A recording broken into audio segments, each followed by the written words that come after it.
Yes, indeed, and we're back. Another Saturday night shoot the breeze episode of the Bitter Medicine podcast. I see we have folks in the chat already. We got Kevin Carey 42, who's there saying greetings, family. He also says, please like, share, comment, and subscribe. Help this channel to grow. I second that. Daily Affirmations by Pauline is here as well, saying good evening. I want to thank all you folks for tuning in and all you folks who will be tuning in tonight before it's all said and done. Just want to give you guys a preview of what we're going to be discussing tonight. Tonight, we will be talking about, hold on a second. Tonight, we will be talking about the criminal history of certain white thugs that are in the news recently. We're going to talk about Nature Boy operating a cult, a harem, or what. We're going to talk about the fact that folks are tired of mainstream propaganda. We are going to talk about something that went down in Florida where Governor DeSantis is eliminating certain districts that are Democratic, aka Black. We're going to talk about the importance of sharing Pan-African love to beat the algorithms here on YouTube.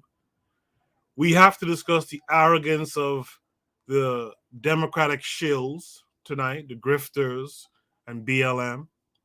I'm going to talk about the British Prime Minister being hell-bent on sending back immigrants to Africa. We're going to talk about those things, maybe one or two other things as well, but that should be what we're talking about tonight. Make sure to gather in, everyone. Make sure to grab everyone you know who you think will be interested. Share the content with your folks. Let your folks tune in tonight. Let's get these numbers above 20 people a night. Let's get it to 30 or so people for Shoot the Breeze. All right. So share it with your people. That's the only way it's going to happen. And we're going to talk more about that tonight. I'm going to start the show now. On the other side, I'll drop the link and the first Shoot the Breeze topic. So you guys stay tuned. We'll be back and we'll start the show right now.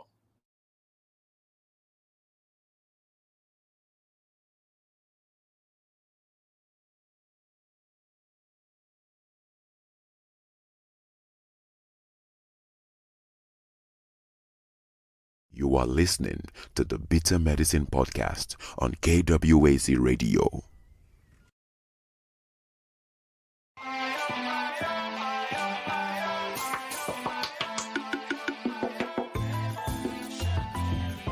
Welcome to the Bitter Medicine podcast, where it's all about Black empowerment. Our show focuses on Black news and entertainment, arts, science, economics, history, people, and strategies that uplift, empower, and motivate Africans within the diaspora. And now your host, whose favorite color is black, Goku.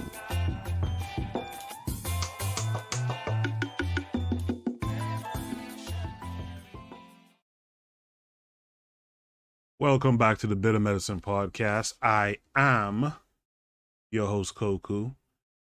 Just want to remind you guys before we get the show rolling that this show is part of a podcast network called KWAZ Radio. There are other shows on the network you are invited to tune into. This is D Webb with the Harsh Reality Podcast, asking you to tune in where we tackle the news of the day that affects our community, only on KWAZ Radio. Peace, family. This is Oni, inviting you to listen to the Pro-Black Perspective, where Black problems are addressed with Black solutions. Greetings, fam. Tune in to The Learning Curve with me, the Revolutionary Matron on KWAZ Radio. You are listening to the Bitter Medicine podcast on KWAZ Radio. All right, and we're back. The Pro-Black Perspective is here. That's all you gotta say. Saying peace, fam. Get the likes up. We got gassed them up in the chat. Saying peace and blessings. Let me drop the first Shoot the Breeze topic for tonight. And the prompt simply states, what is this shit about? let's I'm gonna drop the link here. Let's check out the video, and then I'll drop the link for folks to join the panel.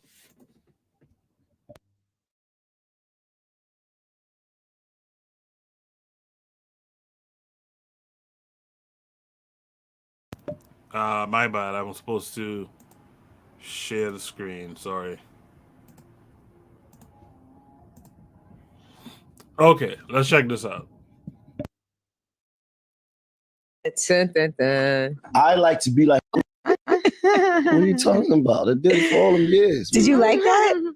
Huh? No, what was the role play? Yeah. The role play. What was the roles? This feels like it's going to be so wrong. It's so wrong. I'm going to tell you right now. I've never talked about this. Ah, shit. I like to be like a runaway slave. Okay, no. Man, Oh, shit. Oh, my God. I like to play like a runaway slave. Okay. I like to play like a disobedient slave with a white woman. So tell me like what you say. Yes, master. I was sorry. It says two. It's two of them. Like it's like me getting whooped, right? You get whooped? It's like I play like you whipping us, but most of them don't want to play like that. This Yeah, I was gonna say, what white woman goes along with this? They don't want to play like that. They don't. Okay. This is my. It's like, listen, you're gonna act like your master's wife.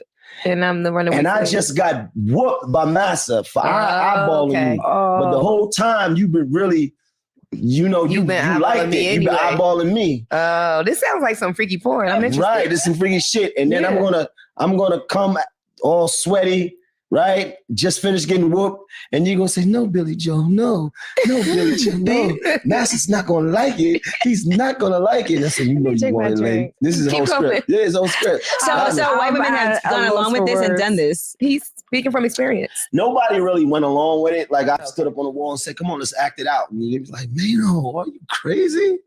What if they call you the N-word? See, this is because this comes with it. This is where it goes deep.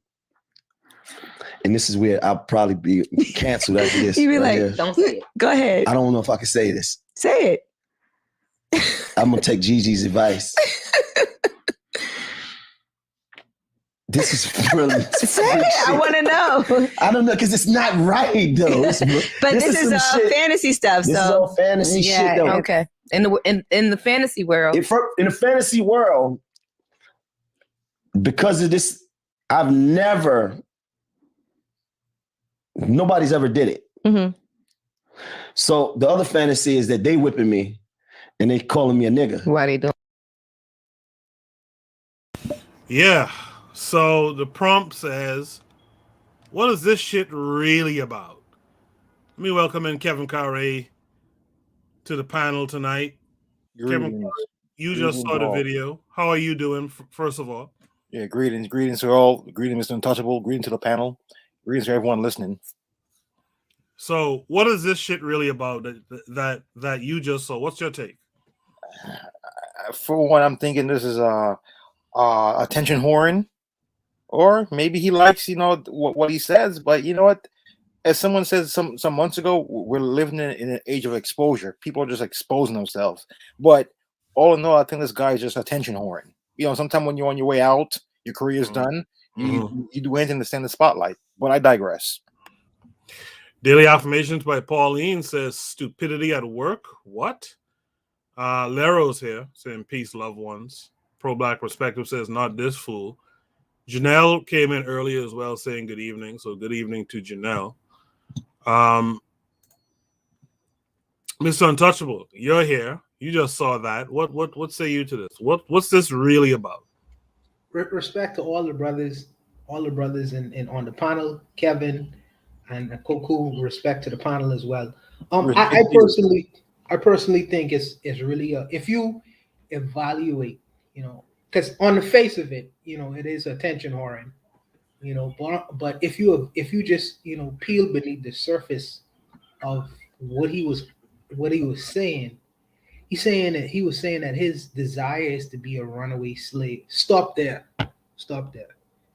Okay? Because he is really saying, well, if he's not a runaway slave, what kind of slave is he? Right. He's an obedient slave.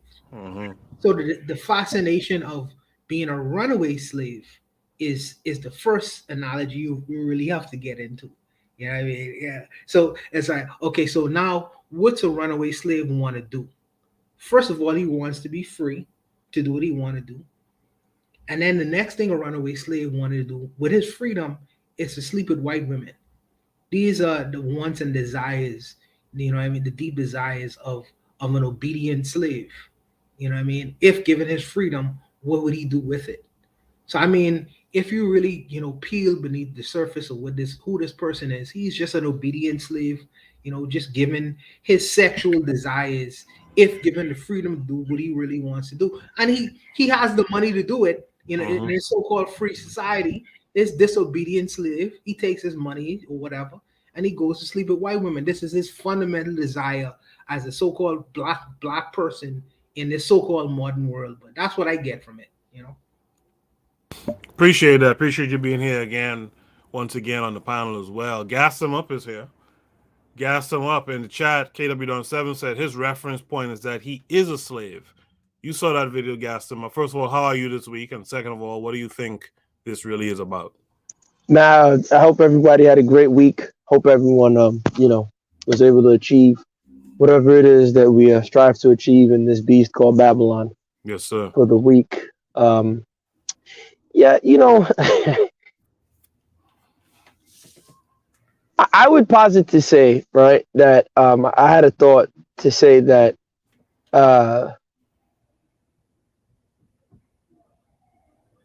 I think that, these people, one, he's an entertainer.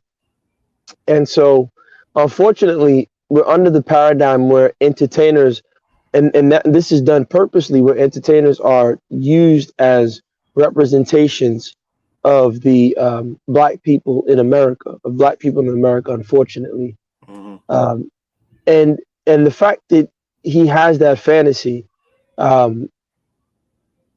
it's just, it is what it is. It screams. It's something that I think black men have to contend with. There's a great book I read a while ago called Hung, where a black guy was exploring the whole process where, they say all black men are just reduced to their phallic symbol. Yeah. And I think he's enacting that. So here you are, a slave, and a lot of black men have told me this throughout my life, where they're like, yeah, I'm getting back at the white man by sleeping with his woman. And it's like, no, I'm not getting back at the white man by, restructuring my cognitive ideologies, but by engaging in sexual relations. And I've had white women who've come to me, and I'll tell them flat out, right? Like, look, if you're not putting money in the situation, that's the way you give me getting back. Like, sleeping with you is, they're good looking, right? Or whatever, some good looking white people and white women, whatever, right? I'm not going to say, oh, no, white women aren't good looking. But what I am saying is that I think we have to get past the notion that sleeping with white women, especially as black men, is the way to escape the systematic subjugation that we've been under. I just don't. I can't comprehend it. Why is everything reduced to, sex for us as black men? I just can't wrap my head around that. Interesting. Yeah. I saw this and I was just like, this is like an old trope amongst black folks, if we're being honest. I think Mr. Untouchable hit it on the head.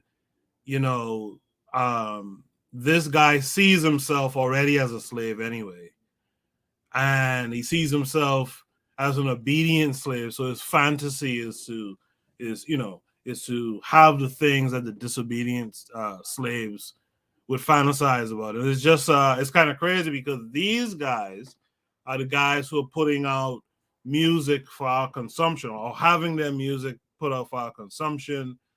These are the guys who our youth would look up to. I mean, Mano might be kind of past his prime now as far as the youth go, but Like, you know, these are the guys who are pushed to us, and the majority of our people kind of hold them up highly, like some type of leader, some type of person to look up to, and it's just not the case. Yeah, I think we can move on from that topic unless someone else has a last word there. But I want to go to this story here. I didn't get to really check it out much, but I do think it might be kind of interesting here. So let me just get it set up. Shoot the Breeze topic number 2 tonight is this true, or did he go too far? Let me share the link that came with it. So it takes us to an article, it seems. The article says white reporter has meltdown after seeing black people at country music awards, saying it's not Wakanda. A white nationalist displayed a toddler-like tantrum on his conservative show because he didn't want to see black people at does this take us to Blavity or something?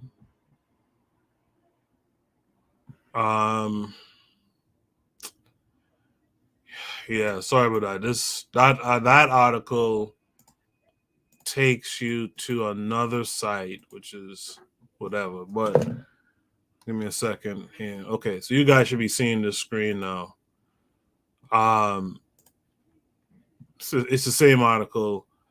So, white nationalists displayed a toddler-like tantrum on his conservative show because he didn't want to see black people at the Country Music Awards. Patrick Howley, the right-wing reporter, first proved his ignorance when he failed to recognize one of the award show's hosts, Anthony Mackie. So this is the right-wing watch tweeting out, white nationalist Patrick Howley is upset because there were too many black people at the Country Music Awards.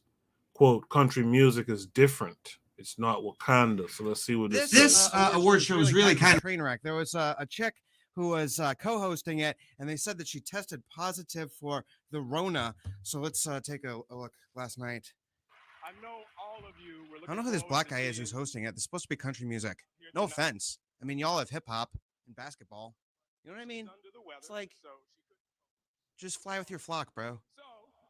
I'm not against you, but you're up here being like, the melanated people invented country music. At the CMT, we was making country music in Wakanda before Johnny Cash and Merle Haggard done stole the black man's country music. It's like, all right, bro. It's so angry. There were so many black people there, sorry to say, but like so many black celebrities who have nothing to do with country music. And it's like, why? No disrespect to the funky brothers of music. I love Earth, Wind, and Fire, Run DMC, etc. But I mean, like, country music's different. Country music's different. It's not Wakanda. It's not Wakanda. Yeah, I think I'll leave it there. The problem says, is this true, or did he go too far? Kevin Carre, you saw that video. Yeah. I have to laugh, man. These people are out of their minds. It's that imposter syndrome as we speak about before. Who made most of these Western music in this part of the world? It came from black people. They just stole it and claim and rebranded it as their own. This guy's complaining because he knows the truth, but he just can't. As Jack Nicholson in the movie, he just can't handle the truth. We're the one that made this music. What more can I say? So you think that he went too far, and that's the reason why? Yeah, he knows the gig is up. He knows that's why they complain so much about CRT, but technically CRT is just American history. It's there, Right. KW7 in the chat says, didn't black people originate country music? As to add to Kevin Carre's point, Gassimo, what say you to this?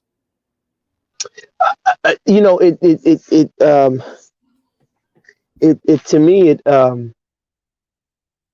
it ties into the fantasy that this rapper guy Mano has, which is just that it's a fantasy. That no matter how well you ape these people in their system, they're always going to find a way to change the game on you. So, you have black country music artists who have the twang and they say y'all and all that stuff and they do it just the same way they do it. And he can't see past that. He can't understand that there just might be some black people who listen to country music, like in parts of West Africa, for example, like my grandfather in his era, they actually enjoyed a lot of that Johnny Cash, old country music from the black country musicians and the white ones, right? They thoroughly enjoyed it, and so it just shows that these people will never change, in my opinion. So I don't know why anyone's expecting them to, and I'm not saying on this panel, but it just befuddles me when I see people at large who go to these country shows and try to integrate, I guess, for the lack of a better term, or try to be American. It's kind of like, oh, I'm I don't know. It's just so interesting because it's like no matter what they do, those people, he's like, go to your own thing, go to the Source Awards and shoot yourselves. Go to the hip hop awards and stab yourselves. Like, why are you with us? And to a certain degree, do we blame them for feeling that way, or do we blame let me not say our people that look like us who want to be a part of them? So who's to blame here? Is it him for feeling the way he feels, or is it the people that look like us who want to be a part of people like him? Yeah, I to me it's the latter. Like why are we trying so hard to be amongst these folks, but we don't seem to learn?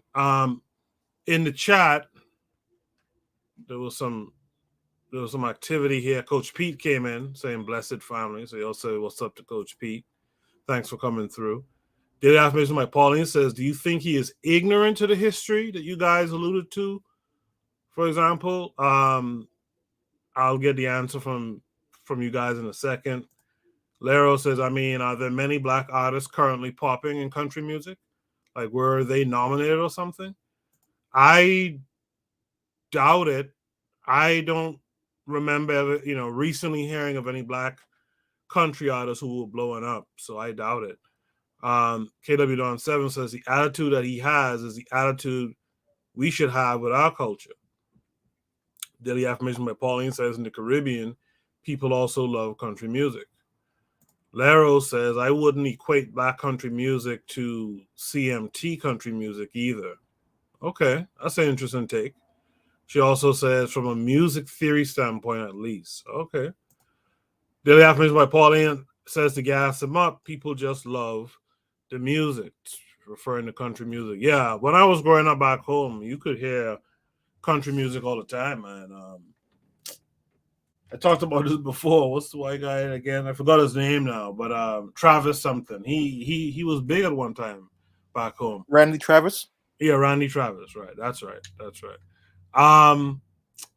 Mr. Untouchable, in light of what's been said in the chat, well, what say you to this? I don't think his opinions are conversation worthy. I think that, it's interesting how a white supremacist have an opinion, puts it on the internet, and black people get their panties in a bunch because a white person says something that is racist or Wakanda or why the black people. I feel like there is a desire for many of us to really want to get accepted so bad, by another particular group of people that the littlest things that they express, no matter how racist and ignorant it is, we get into, the historical aspects of country music, how black people contributed to country music. Why do we give a shit about the opinions of someone who hates your guts? I'm talking about this particular individual. Yeah. You put it on the mass media for people them to digest and discuss. This is just some racist dude with a camera on him, and he make a negative comment. And important people, thinking people, You know what I mean? Would black people or people of different races would sit down and take the time to dissect the opinions of this madman. I mean, he is just a racist madman who probably lives in his mother's basement, down somewhere in Texas, fucking his sister. Who gives a shit about his opinions? I personally know that I agree with my sister Pauline, who says that, music really shouldn't have a color to it because country music is big in the Caribbean. I grew up listening to Kenny Rogers, you know what I mean, and the Gambler. The matter of fact, Sheryl Crow is about to perform in Nassau. Okay. You know what I mean? So I mean, if you want to assign color to music, that's on you. If you want to get into a debate about how country music came from the blues and Mississippi music and things like that, that's on you. This for me is just some racist white supremacist guy's opinion, and I don't personally give a shit about it. And I don't, because I don't have a lust and desire or think that this man is superior to me. His opinions don't matter. He's some ignorant motherfucker from some person that I don't know, and it's not really worthy of even a discussion over for me. That's just me. I just talk for me, But that's where I am with that. Daily Affirmation by Pauline says, I think there's one black man and one black woman who are popping in country music. But that's an interesting post, I thought. Like this prompt, I thought was an interesting post. Because when I saw it, my initial thoughts were exactly pretty much what Mr. Untouchable just said. Like, why would we care about this random white boy with an opinion that he probably should have in his own country, right? In his own nation. So, I mean, it is what it is. We shouldn't really take up too much time with it. So I kind of agree with what Mr. Untouchable just said. If there's anyone who has any last word on that, you can go ahead now as I queue up Shoot the Breeze topic number 3. We're moving through these topics fast tonight. If you guys who are listening want to join the panel, by all means, you could click the link and you could join the panel, and your thoughts can be heard along with us. Shoot the Breeze topic number 3 is, if you aren't cheating, you aren't trying. Let's see what this link takes us to. All right. So once again, the New York Post. Is this related? Let me see.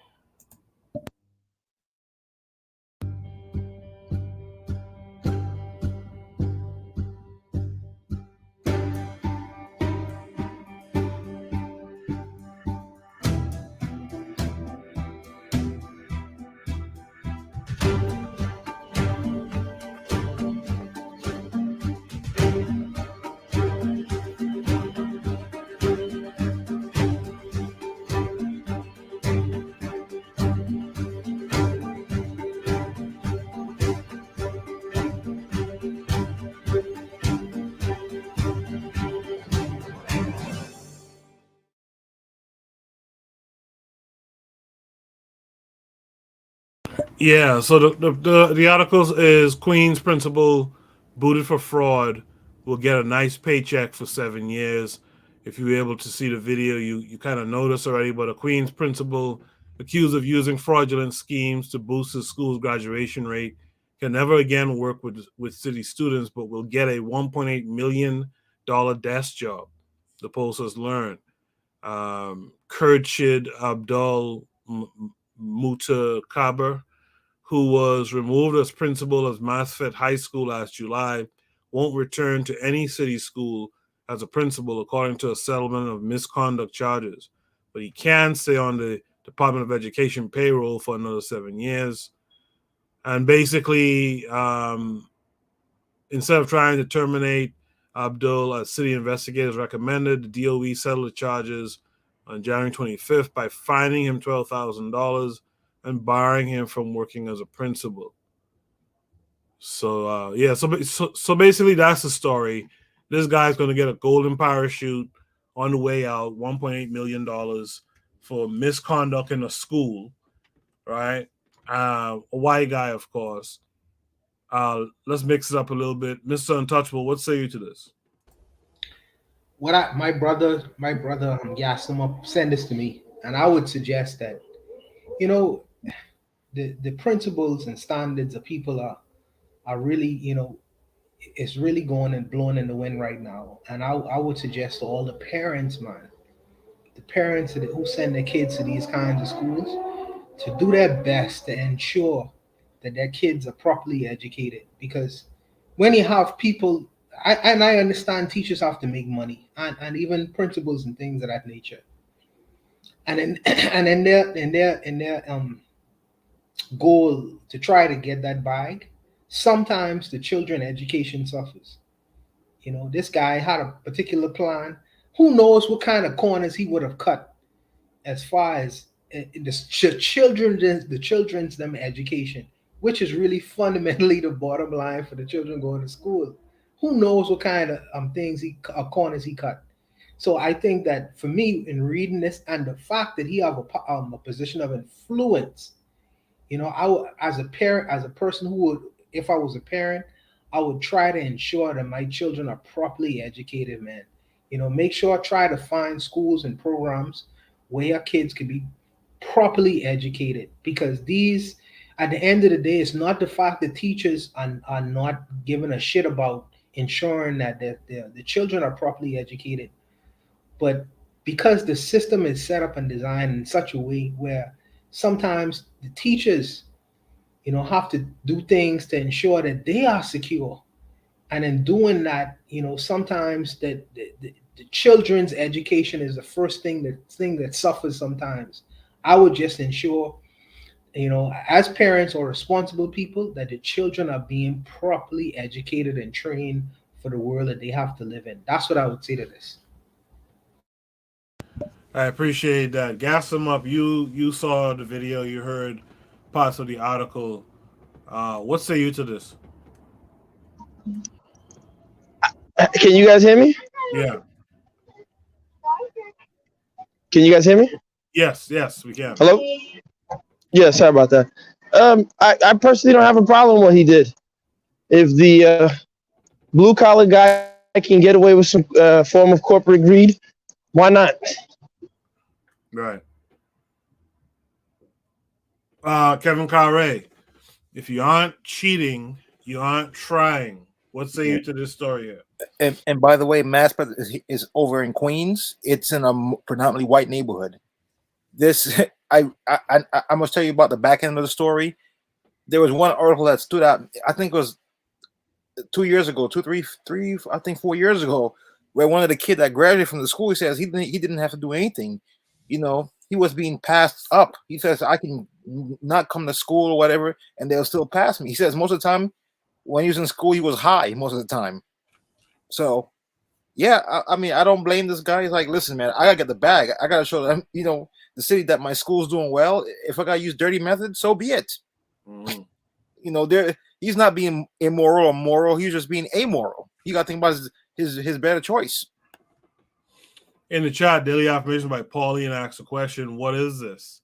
Have you heard of this happening anywhere in the world? Have you guys heard of this happening in other places that you've lived or come from? Let's start with Gaston. I'm over here by the train, so it's going to be loud. I'll just get back to me, someone else. Hold on. All right. Mr. Untouchable, what about you? Well, I'm sure there are places in the world where have I heard about it? The only thing I heard about as in my neck of the woods is teachers taking advantage of students in a sexual way. Sexual way, right? Not necessarily in a financial way, because there's no money or incentive there. Yeah. I think that maybe in college situations where you could bribe professors, like yourself, to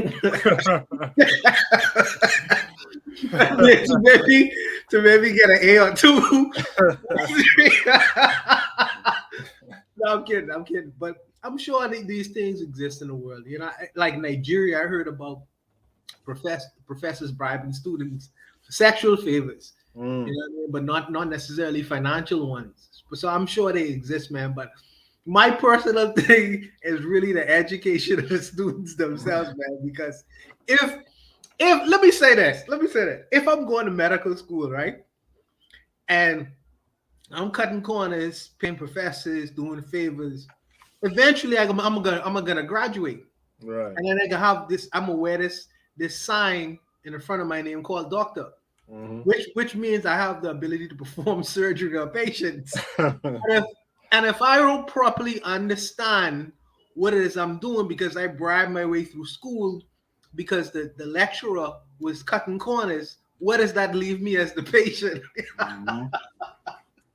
Oh man, I actually worry about that a lot. Actually, when I teach, and I look at the courses that I teach are like some of the main courses you need to go to medical school, right?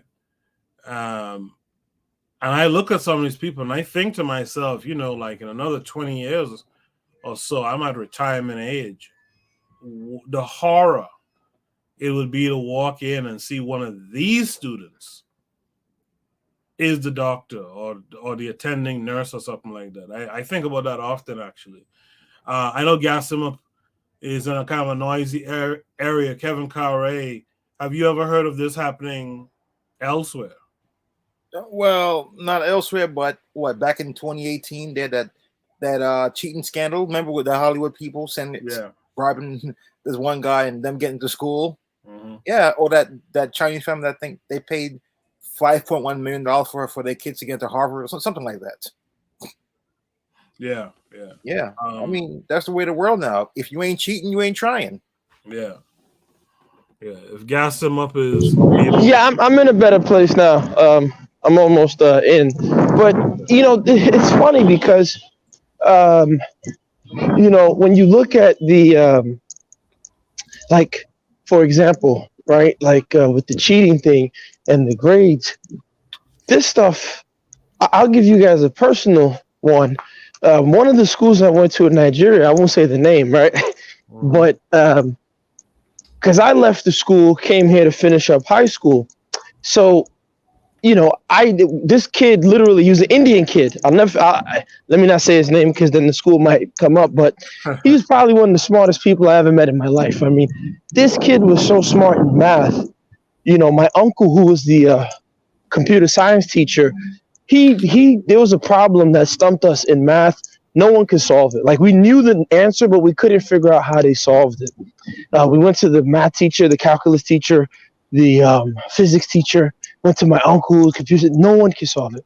And this kid just literally steps back and says, "Oh, I get it." Because we looked at the answer and he's like, "Oh, because of the bearing. And if you're in a plane, you will know that if something rotates on an axis in 45 degrees.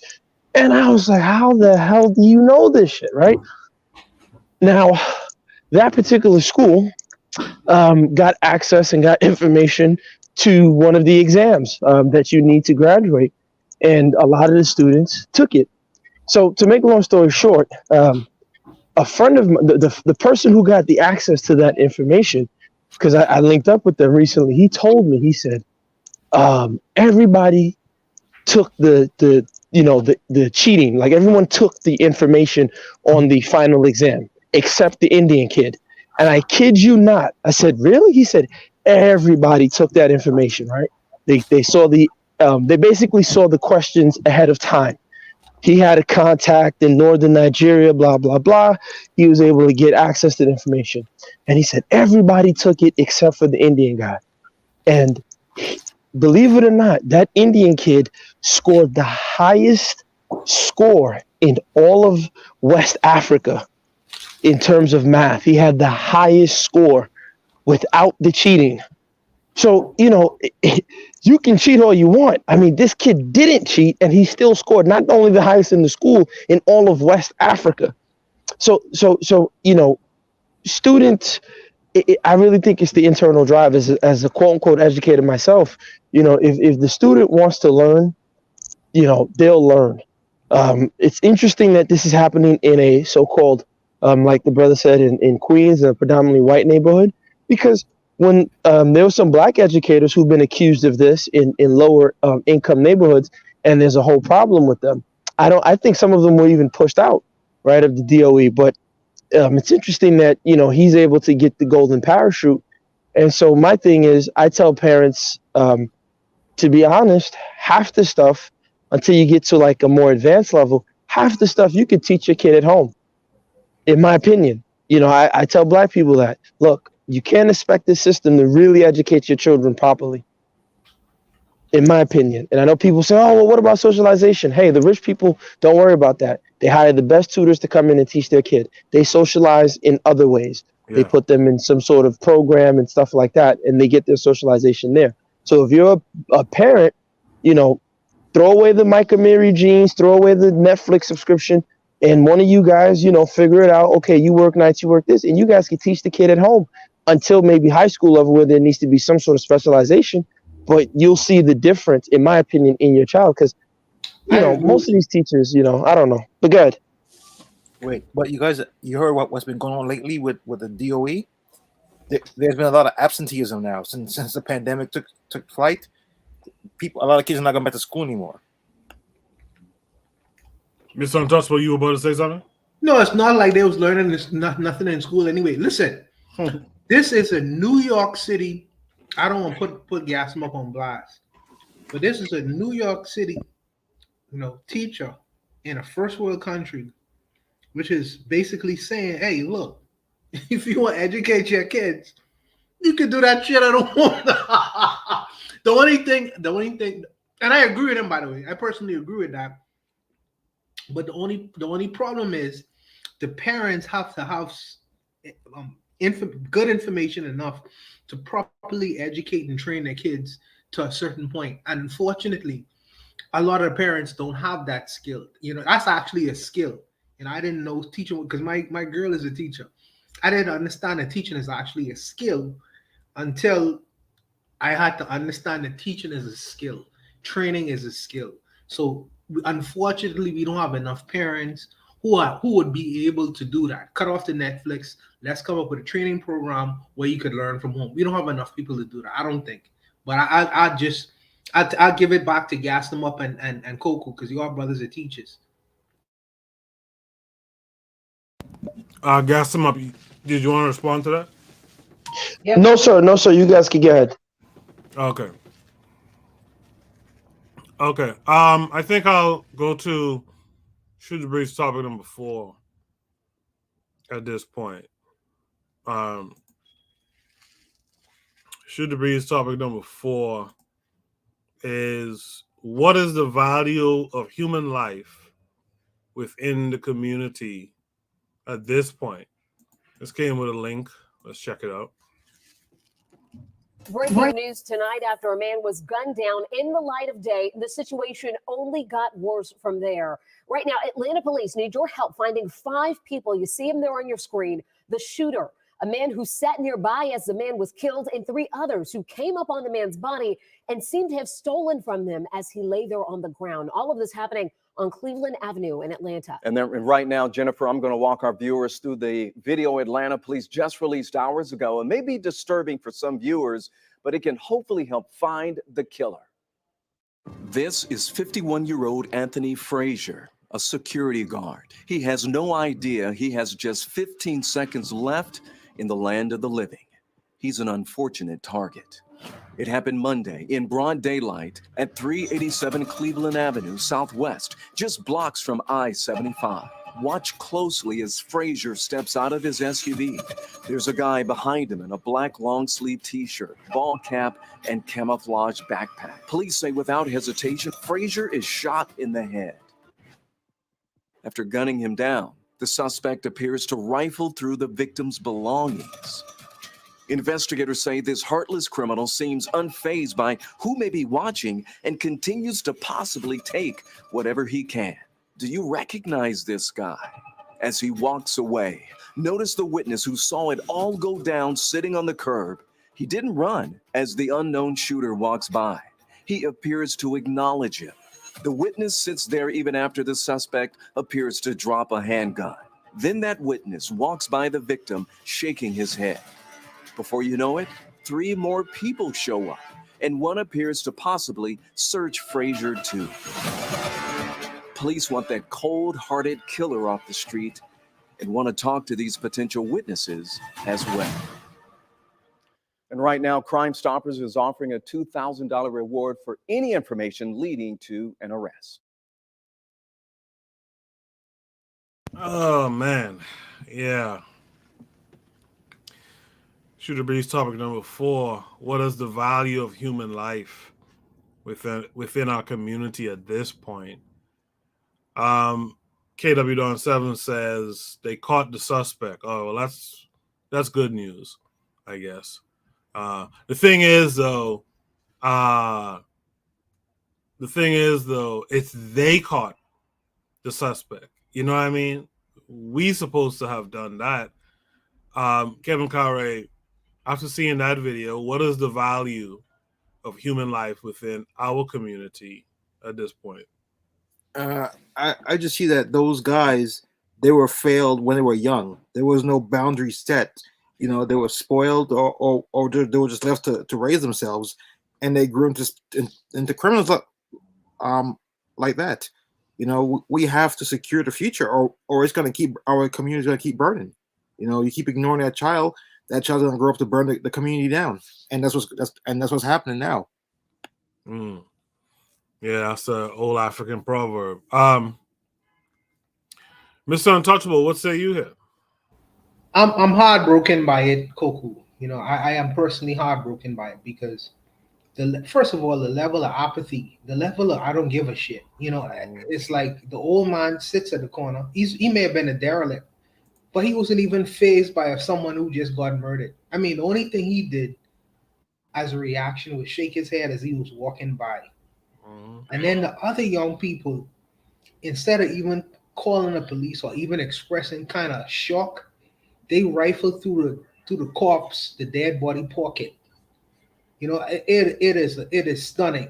You know, the level of apathy, and it's like me and Gaston, my boys, have these kinds of strenuous conversations about what is community. And I understand at some level what he is talking about when he talks about there is no community. What the hell is this? What the hell is this? You know, and sometimes it makes you really want to go off in a corner and say, man, you know, it is what it is. The people are going to do what they want to do. Let me just ensure that myself and mine is secure, and the hell with everyone else. It really wants you to. My response or my reaction in watching this video really makes me want to do something like that, because I don't know for our people where we are. It's ridiculous, man. You know? I agree. In the chat, the pro-black perspective says the value is $2,000 apparently from the story. Daily affirmation by Pauline says, why are we killing ourselves the world over? KW7 says the value is low. Lero says, what's crazy though is that if his peoples hop outside for some get back, it's just another cycle of killings in the multitude already existing. And that's what I was going to speak about, you know, albeit briefly, was like, there's also this retaliation factor. And it's this back and forth stuff that apparently that's what we're seeing in Chicago, right? It's just retaliation upon retaliation. And so we're always caught in this cycle. And when you look at what really sets it off, I mean, it's almost for nothing. It's almost for nothing what sets the whole shit off. Gas them up. You saw that video. You see the prompt. What's the value of human life within our community at this point? Well, listen. Anytime a people have to scream that their lives matter, it's already telling you that it doesn't matter. You can look at the life insurance rolls. You look at what what the life insurance. They're probably the most accurate in terms of determining when someone is going to die. And Black life is of very, very little value. The fact, I'm going to get back to the topic. I can expound on this and take it even further. Black people don't even have the ability to gentrify a place, right? We don't have the capital, the concentration of capital to gentrify. Black people lived in these neighborhoods for years, not every part of Brooklyn was a slum, was a trap house.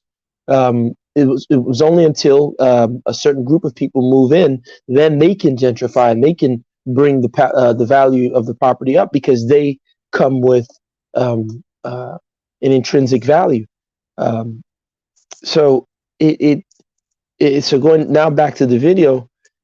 Look, I when I'm walking the streets, I tell people, turn around.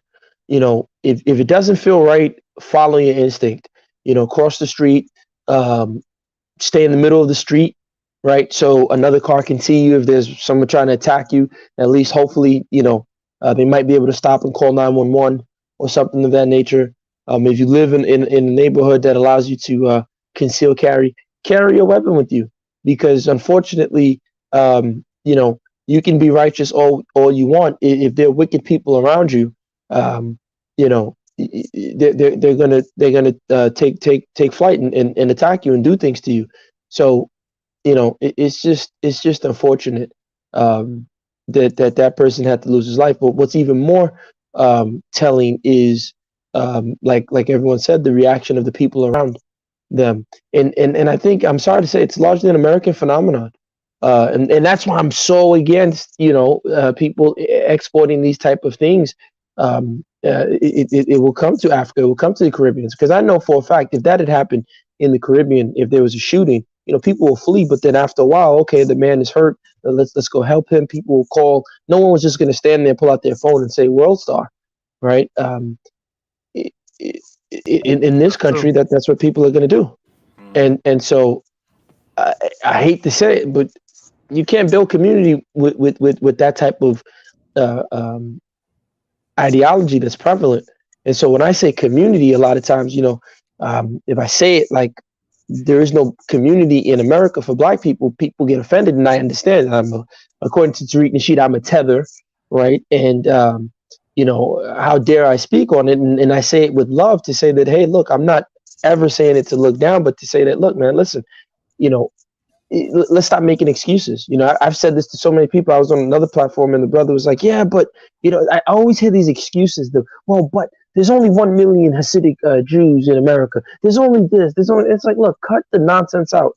If you want to build a community, that's going to mean you have to redefine ethnicity, which will mean that there's a reason why Du Bois said the Philadelphia Negro. Right, it tells you that there's a difference between the Negro in Philadelphia and the Negro in Alabama and the Negro who was in Milwaukee.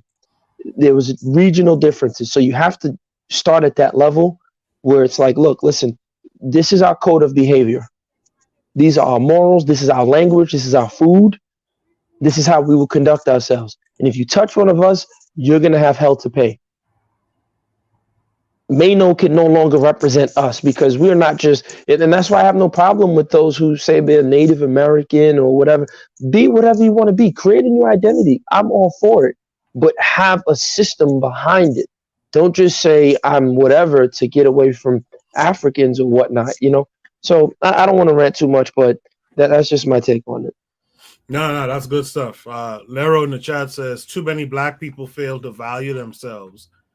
And if you value yourself, you must know this. A lot of our people are desensitized and reckless out here. Let me just go back to Mr. Untouchable real quickly. Gassim made the point to say that he knows for a fact, had this happened in the Caribbean, there would be a different amount of community concern afterwards. What say you to that? First, let me say this. Let me say this. When these Native Americans, these Black Native Americans and Hebrew Israelites and all these other people decide to say, we don't belong to the Black community, we're not African.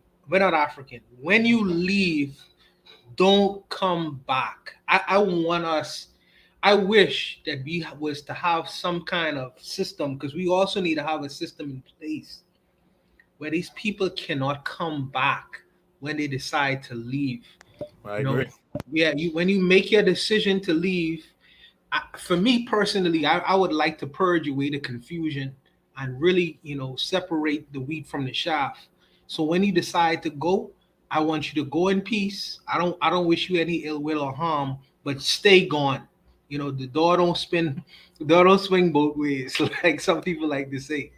As far as Gas Them Up is saying about Africa and the Caribbean, I personally think that we sometimes they say that when America catches the cold, the Caribbean is have the flu, and I think that we have our own share of murders and confusion and different things like that. When we still at a point where we would run away from murders and shootings and things like that. But I think we get into a point where we are becoming desensitized to human life as well, or the taking of human life as well.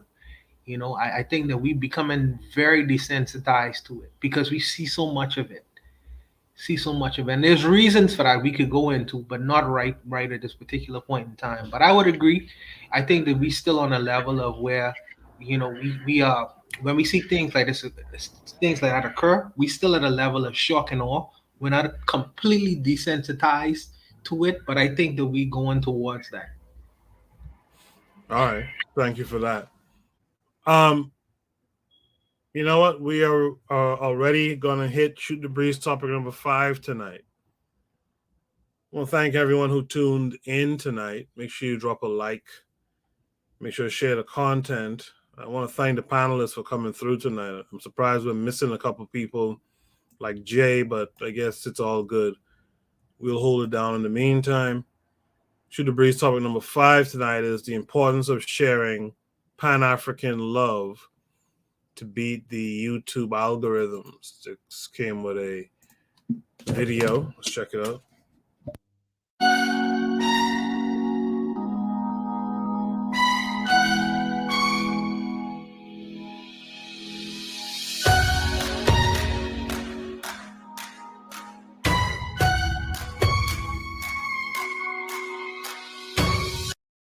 What's going on, everybody? It's Afro Think Tank. Today, I want to do a name drop on a channel that I think needs to be highlighted and needs to be subscribed.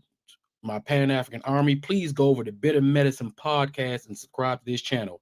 If you want measured, matured conversation on the Pan-African community, all things Black diaspora, all things relating to Black people, Black issues, please go over to Bitter Medicine Podcast. Let's screw. They got plenty of videos. Look at this. Closing the breastfeeding gap, white supremacy, war for the planet of the apes, a Black empowerment movement, rant, lessons from the Corey Welcome, discussion schools to prison pipeline with Jason.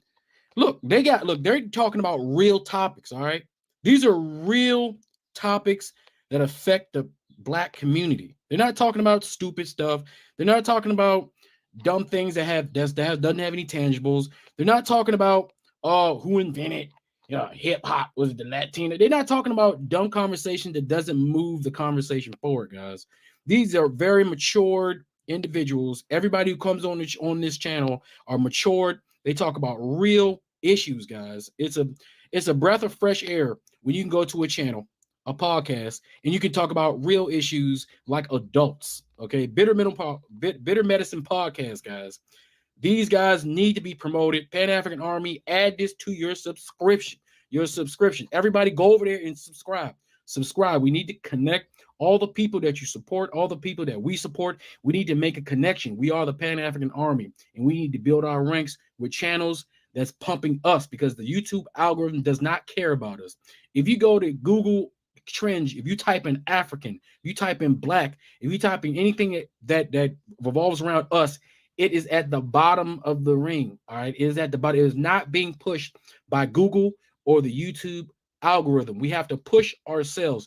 We have to create a network so connected and so tight that they have no choice but to push our videos. But we have the power to push our own videos. Please go over to Bitter Medicine Podcast and support the brothers over there doing the work that needs to be done. Okay? That's all I got to say for now, guys. It's Afro Think Tank. Learn something, teach something. I'm out. You're listening to DJ Afro Think Tank. Thanks for watching. Like, share. Yes, sir. Okay, that was a kind of a nice surprise Shoot the Breeze topic. Coach Peters in the chat, he says, remember, this is what they plant in the minds of our people. We need to change the narrative and teach our younger generation who they are. I think that was more so for the last prompt. This is prompt number 5, the importance of sharing Pan-African love to beat the algorithms. Kevin Carre, you saw that video. What were your thoughts? I'm always about helping a fellow blogger, a fellow Black YouTuber, just to get the message spread. We can't depend on YouTube to help us because that's their job is to stop us. You know, we always, if you're a big following, give this podcast a shout out. You know, it doesn't hurt. It doesn't take more than 5 seconds. For those of you who are in the chat, drop a 1 if you heard about this channel, Afro Think Tank. Drop a 1 if you are a subscriber, or if you've heard about this channel. I'll just be curious to see. I've emailed them a few times, and I know others have emailed them as well to actually come on the Saturday Night Shoot the Breeze as a panelist, but I haven't gotten a response. Gas them up. I would assume you're familiar with Afro Think Tank, right? Yeah, I know. I've engaged with as many as I can. Yes, I know the Afro Think Tank platform. Okay. What did you think of this shout out from them for the Bit of Medicine podcast? No, it's necessary. It's necessary. It's a necessity. I wish more people took that approach to not have an ego about the whole process, because there's enough space for everyone to engage. But yeah, no, they did an excellent thing. Okay, appreciate that. Kevin Carre 42, what say you to the video? Well, I spoke first. Well, okay, I'm sorry about that. Yeah, you did speak first. Miss Untouchable, what say you? Koku, we working, we trying to get it popping, and we trying to use any strategies and means to get the message out. I think that the information that we share on Saturdays is very unique, and I think that we have something to offer to people who think like us. I think that we are disconnected, and my brother Gassimo usually likes to talk about community. And I think that we need to strategize and take action and trying to figure out who our community is. And then there needs to be a gathering. You know what I mean? We need to gather the brothers together to have a meeting of the minds to find out what the next move is. So, we have to work behind the scenes to do what we got to do. You know what it is. So I appreciate Afro Think Tank. Afro Think Tank emailed me and he told me that he's on the run sometimes. And he's here and there, but he'll be sure to do what he needs to do, to shout us out. Well, shout you out. If you notice that his subscriber list is 3,000, and I email another brother whose subscriber list is 5,000. He didn't show up tonight, but I just want to get the word out so people will be aware of what's going on Saturday nights at 8:00, because the information that we share from time to time is too valuable to throw to the wayside. Now, I'm not willing to let that happen. So I'm gonna give it a good try to see if we could get this word out. But and I appreciate it, man. Much appreciation for everything that you've been doing behind the scene to try to get the word out about the show. I appreciate you for that. KW Don 7 has heard of Afro Think Tank. Daily Affirmation by Pauline says, I agree. We don't support each other enough. I think she was responding to what Gas Them Up was saying. Lero said, share more of what you love and less of what you hate. Hard to do with all the other asinine nonsense, though. LOL. But we should be supporting each other and promoting productive, intelligent content. Yeah, that's really why I even ventured into starting this show some years back, is because I recognize that for the folks who would call themselves conscious a couple of years ago, when the kid Mike Brown was killed, like around that time, like for those who would consider themselves conscious, they were getting their information from some sketchy actors, like from the Hidden Colors series and all that kind of stuff. And you could clearly see the grift is on. Even Uma, you could tell there's a grift. Even though there's some good information, there was at least at one time a grift attempt. You know, so like I just wanted to do something where you know, you could hear from like real people, folks who really care about what we're talking about, not out here trying to grift. You know, it's really about information and like gas them up or talk about community, man. So that's what I was trying to do. Lero says, I definitely appreciate this podcast and everyone on KWAZ Radio. We appreciate you too. Oh, one last thing, Koku. Yes, sir. Another thing that I have in my head and how I try to deal with matters that I'm concerned about or people in my circle, I try to take people as seriously as I take myself. Okay? And what I mean by that is that if you say something like, you know, on a slide, get support, try to help, you know, do this, do that, or whatever. And I mean, as Black men, we supposed to take each other as serious as we take ourselves, in particular with our words. You know, because some people don't take a Black man word seriously, you know, especially in these days and times and how we deal with each other. But I take my words very seriously. So as anyone who I have a relationship with, you know, a personal relationship, business relationship, whatever, when I deal with them, I have a certain expectation and standard. If I carry myself and have a certain expectation for myself, I have the same kind of expectation with anyone who I have a relationship with, or else I wouldn't have a relationship with them. You know what I mean? So I take myself and my words very seriously. So I have the same expectation of someone else. So that's how I carry my ship. I don't know about the other brothers on the panel. You know? Kevin Conroy, what say you to what Mr. Untouchable just said just now?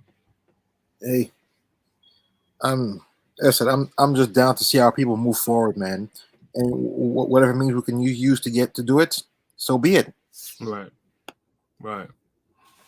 All right. That was Shoot the Breeze topic number 5. Let's do a station ID break here. And when we come back, we will get to the second half of the show tonight. It's Shoot the Breeze topic number 6. You are listening to the Bitter Medicine Podcast on KWAZ Radio. This is D Webb with the Harsh Reality Podcast, asking you to tune in where we tackle the news of the day that affects our community, only on KWAZ Radio.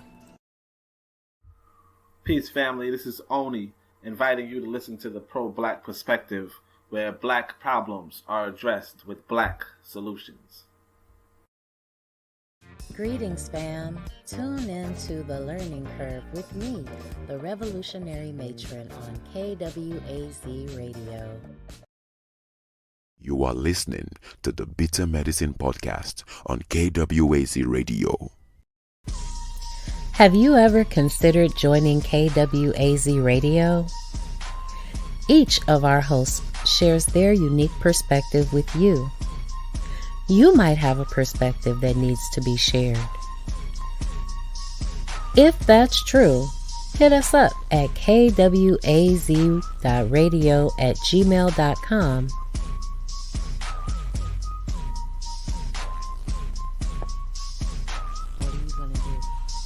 What are you gonna do? What you gonna do?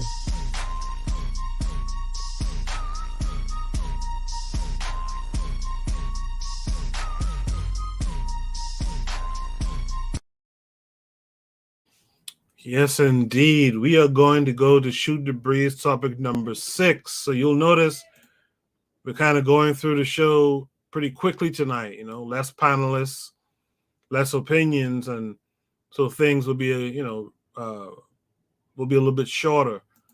Again, you could always click the link and join the panel yourself if you want to and have your thoughts heard as well. We also welcome comments in the chat like you guys have been doing. More comments allows us to respond to more thoughts. So drop those comments as well. Should be topic number 6 tonight. The British Prime Minister is hell-bent on sending black immigrants back to Africa. Should America follow suit? And is this a good thing for Africa? So that's the prompt. It came with a link. Let's check out the link. Our next story is about the United Kingdom, which gave the world the most number of Independence Days. No kidding here. The British colonized half the world. They ruled a total of 65 nations. It's been centuries. Their empires have crumbled, but their colonial mindset has not. Let me tell you why we say this. The United Kingdom has introduced a new scheme, a scheme to send asylum seekers to Rwanda, a scheme Britain's Home Secretary has proudly described as a world first. Critics, however, describe it as inhumane and evil. We'll discuss that in a bit. First, the story. On Thursday, Priti Patel, Britain's Home Secretary, traveled to Rwanda's capital. She met the country's foreign minister and signed a new agreement on migration, a pact to provide immigrants a one-way ticket to Rwanda.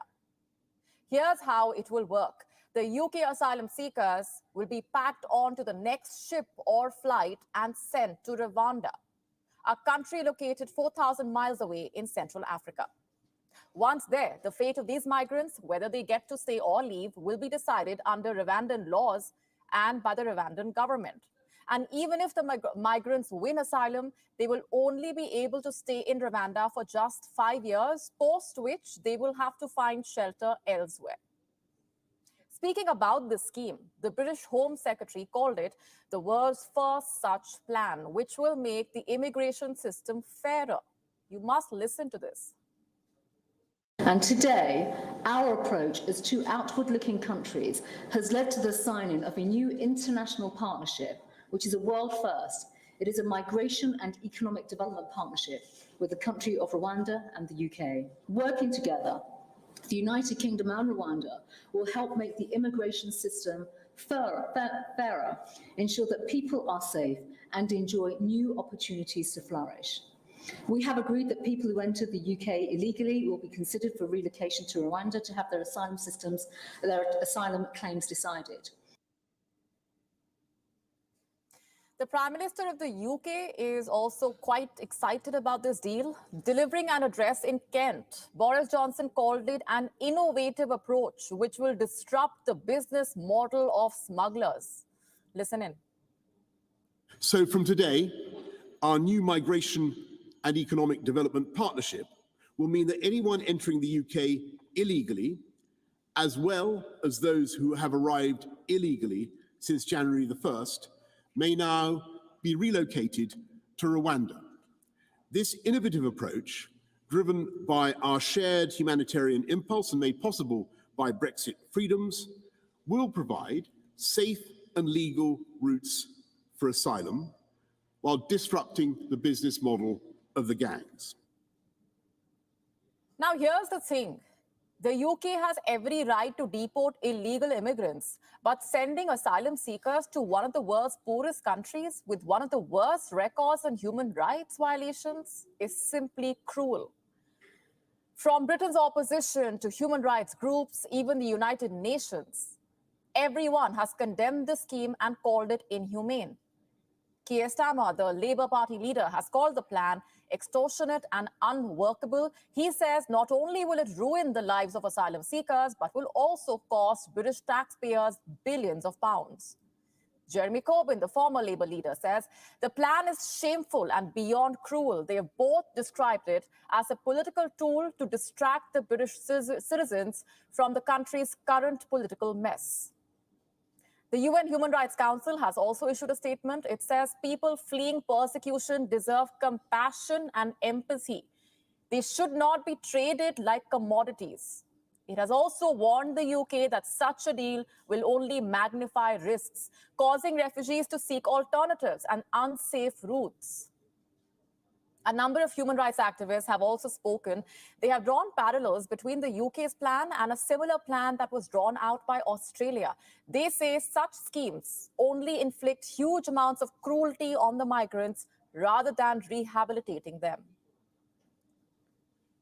we have years of evidence from Australia about precisely this policy measure, which has done nothing to stop people coming to Australia seeking asylum, has inflicted a huge amount of cruelty on a relatively small number of people, basically imprisoned for years and years on islands in the South Pacific, and all at enormous cost to the Australian taxpayer. Despite the criticism, the Boris Johnson government remains unrelenting. It says it has already paid the Rwandan government $158 million up front. What is this money meant for? It is going to be used to pay for housing and integration of the migrants. Now, here's the thing. There is no guarantee if this money will be used to help the migrants. There is also no guarantee if the migrants will be treated fairly. Like I said, Rwanda's record on human rights is abysmal, and one does not have to look far to find evidence. The United Kingdom has itself condemned Rwanda on numerous occasions. January 2021, UK's Director General for Europe told the UNHRC that his country remains concerned about Rwanda's continued restrictions on civil and political rights. Then in July 2021, UK's International Ambassador for Human Rights appeared before the same body and expressed regret that Rwanda was not conducting a transparent and credible probe into allegations of human rights violations. The same United Kingdom now expects Rwanda to rehabilitate refugees. There could not be a better example of British hypocrisy.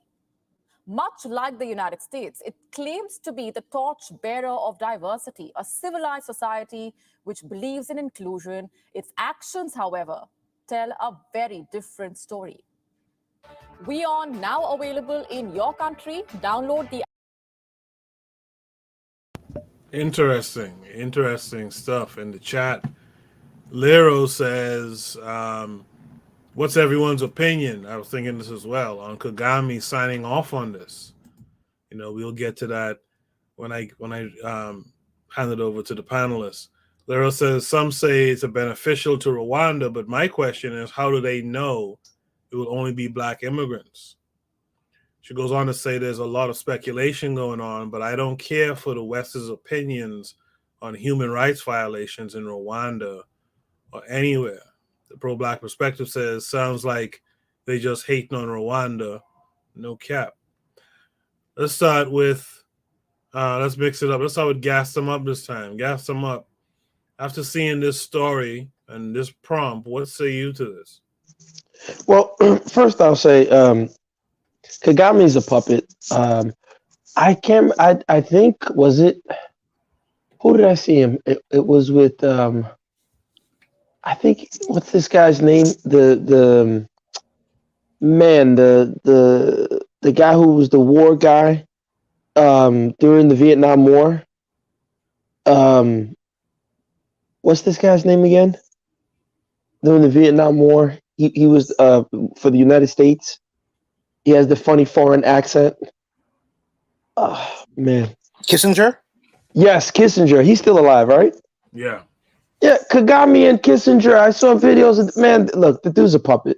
You can't sit next to Kissinger and talk. See, this is, I've always said it, and I'm sorry to say, Africans personally, like the continental Africans, I cannot stand them because they're extremely naive and they all think that they have this ability to negotiate with Babylon. And I have a friend who's a comedian. He says, one thing about black people world over, we're very crazy because we think we're smarter than our ancestors. We think because we have PhDs and whatever, or we have Instagram and Snapchat and PayPal, we're in a much better position to not realize what our ancestors realized way back. These people don't care. So to me, Kagame is a puppet. He's never going to do anything that's really serious. He'll talk a good game, and that's part of that controlled opposition. You know, they manage dissent that way. They say, oh, yeah, they speak, it's okay. But behind the scenes, as you look at who's getting contracts and who's doing what in Rwanda, I'm sure you'll see that he's not taking a hardline approach. But in reference to this, for those who are in the Caribbean, the Dominican dictator Trujillo did the same thing. in the Dominican Republic when he was massacring Haitians and brought in a flood of, Europeans to, in a way, effectively whitewash his country. And we're seeing the effects of that today in the Dominican Republic. I wish Erzuli was here to talk about that. So it's very interesting, and I'm going to tie back to what I may sound like a broken record, but I've always said, I said this recently, I said, Africans, we are playing, right, at modernity. It's like a Shakespearean play. We're not serious about modernity because it's not intrinsic to us. So yeah, we may have on the suit and tie, but deep down, we want to rip those stuff off and run into the jungle and beat the drum. And the reason why I say that, I say it actually is a good thing, because not one modification within this thing we call modernity comes from a black space. And what do I mean by a modification? I mean, they created a system. They say eat 3 square meals a day, steak and potatoes, the piston with the engine with the gas engine. And now they're realizing, wait a minute, no, we need cleaner technology. You don't want to eat 3 square meals. You want intermittent fasting. They're saying you should have alternatives to dairy. All the modifications to make modernity better are coming from the people who brought us modernity in the first place. So these asylum seekers are not allowed to have modernity in full in their country. So what they're doing is they're trying to escape their countries to go to where, heaven is, to get there. And it's interesting, they're not realizing that the reason why they can't get the modernity in their countries is largely because of the very country that you're trying to run to. And so it's very, very interesting now that these former mother colonies are now saying, no, don't come and cannibalize us. Stay where you are. And they're going to push these people back, and they'll throw in a mix of some, whites in that mix too with these immigrants. And I think what was going to end up happening is you're going to have the same problem you have in South Africa with the Boer and the Dutch and the black South Africans. You're going to have that problem. You're going to have a buffer class. You're going to have, white. I just don't understand what's wrong with the so-called African to not realize that, wait a minute, let's rediscover how we want to live. Let's think about how we want to consume goods and services. I'll end with this. People will often say, yeah, we got to build our own factories. We got to do all this. We got to do this. And I agree. Not saying that we shouldn't. But here's the truth of the matter. Even if, for example, and that's why I say Black lives don't matter, because we don't have the ability to gentrify anything within the current system. So even if all the NBA players or NFL players said, you know what, we're no longer playing, we're going to start our own league. Well, guess what? The stadiums are all created through municipal bonds. The networks, the television networks, you think they're going to broadcast their own? We don't have the actual infrastructure to really compete with them. And Africa especially doesn't have the infrastructure. I was talking with Jose on our channel. He said something very distinct. He said colonial districts. So most of these African metropolises, they're all just colonial districts. They don't have internal revenue to generate the taxation to really fund the type of infrastructure so that Africans can be independent. So they're reliant upon this commodity economy. And the Europeans can always bankrupt your commodity economy. They did it to Nkrumah. They've done it to Nigeria. They do it time and time again. So I don't know. I'll stop there. I feel like I'm ranting, but that's just my 2 takes on that. Lero in the chat says, gas them up, preaching again. Tanzana's here. Tanzan says, peace and greetings to the Bitter Medicine podcast. Thank you for coming through. The prompt is, the British Prime Minister is hell-bent on sending Black immigrants back to Africa. Should America follow suit? And is this a good thing for Africa? Kevin Carre, what say you to this? I mean, I'm always about, helping my people going back into the continent, because look what's going on to Black people in this country. Europe. Look how we're being mistreated. At this point, they don't care. You know, we all have skills that we can bring back to the country and teach our brothers and sisters. Because as I said, at this point, they don't care anymore. They're saying, "Yo, we're gonna import all these people. We're gonna keep giving money to Ukraine, and whatever you ask for, we're never gonna give you. We gotta go and create our own." That's what I gotta say. But about the British, I just think that they're telling other people now, "Yo, we don't want your black asses here anymore. We're ready to have enough of you here. Stay home." Okay, I feel that. That brings us to Mr. Untouchable. Mr. Untouchable, what say you to this? No, to build on what Kevin just said, if the British says that stay all black self in Africa and the Caribbean, we say no problem. We say no problem. As long as our resources and minerals and mineral wealth, our countries could stay there as well. And as long as we have the option to determine where those go, okay? I don't mind him sending us back there. No problem. Let us deal with our own natural resources and things of that nature.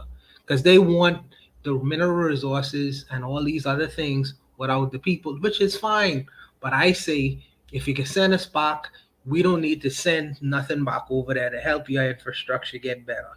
But that's on that point. On the other point with Gassama was saying about Kagame, I don't take it as an extreme position as Gassama said to say that Kagame is a puppet. I wouldn't go that far. I would say that Kagame is playing the same line that Gaddafi did, and trying to play this middle ground politics, between the West and trying to live a so-called independent in an independent way, and I think that that's proven not necessarily to be an unworkable thing, because at the end of the day, you can end up in a bad situation. The Western powers don't want to share your resources; they want all. There's no middle ground. And I think that that's sometimes the African leaders don't understand that. They don't want to share. They want all of it. Yep. All of it. And I think that what Kagame is trying to do, and which he has done, make no mistake about it. They say that Rwanda is one of the most cleanest places in Africa, and it has a functional government. Despite what people may say about dictators and big man politics and big stick, democracy and all that nonsense, the government in Rwanda seems to be working. Granted, it's Africa and their GDP is very low, but I think that development will take place there because I think Kagame listened to intelligent people.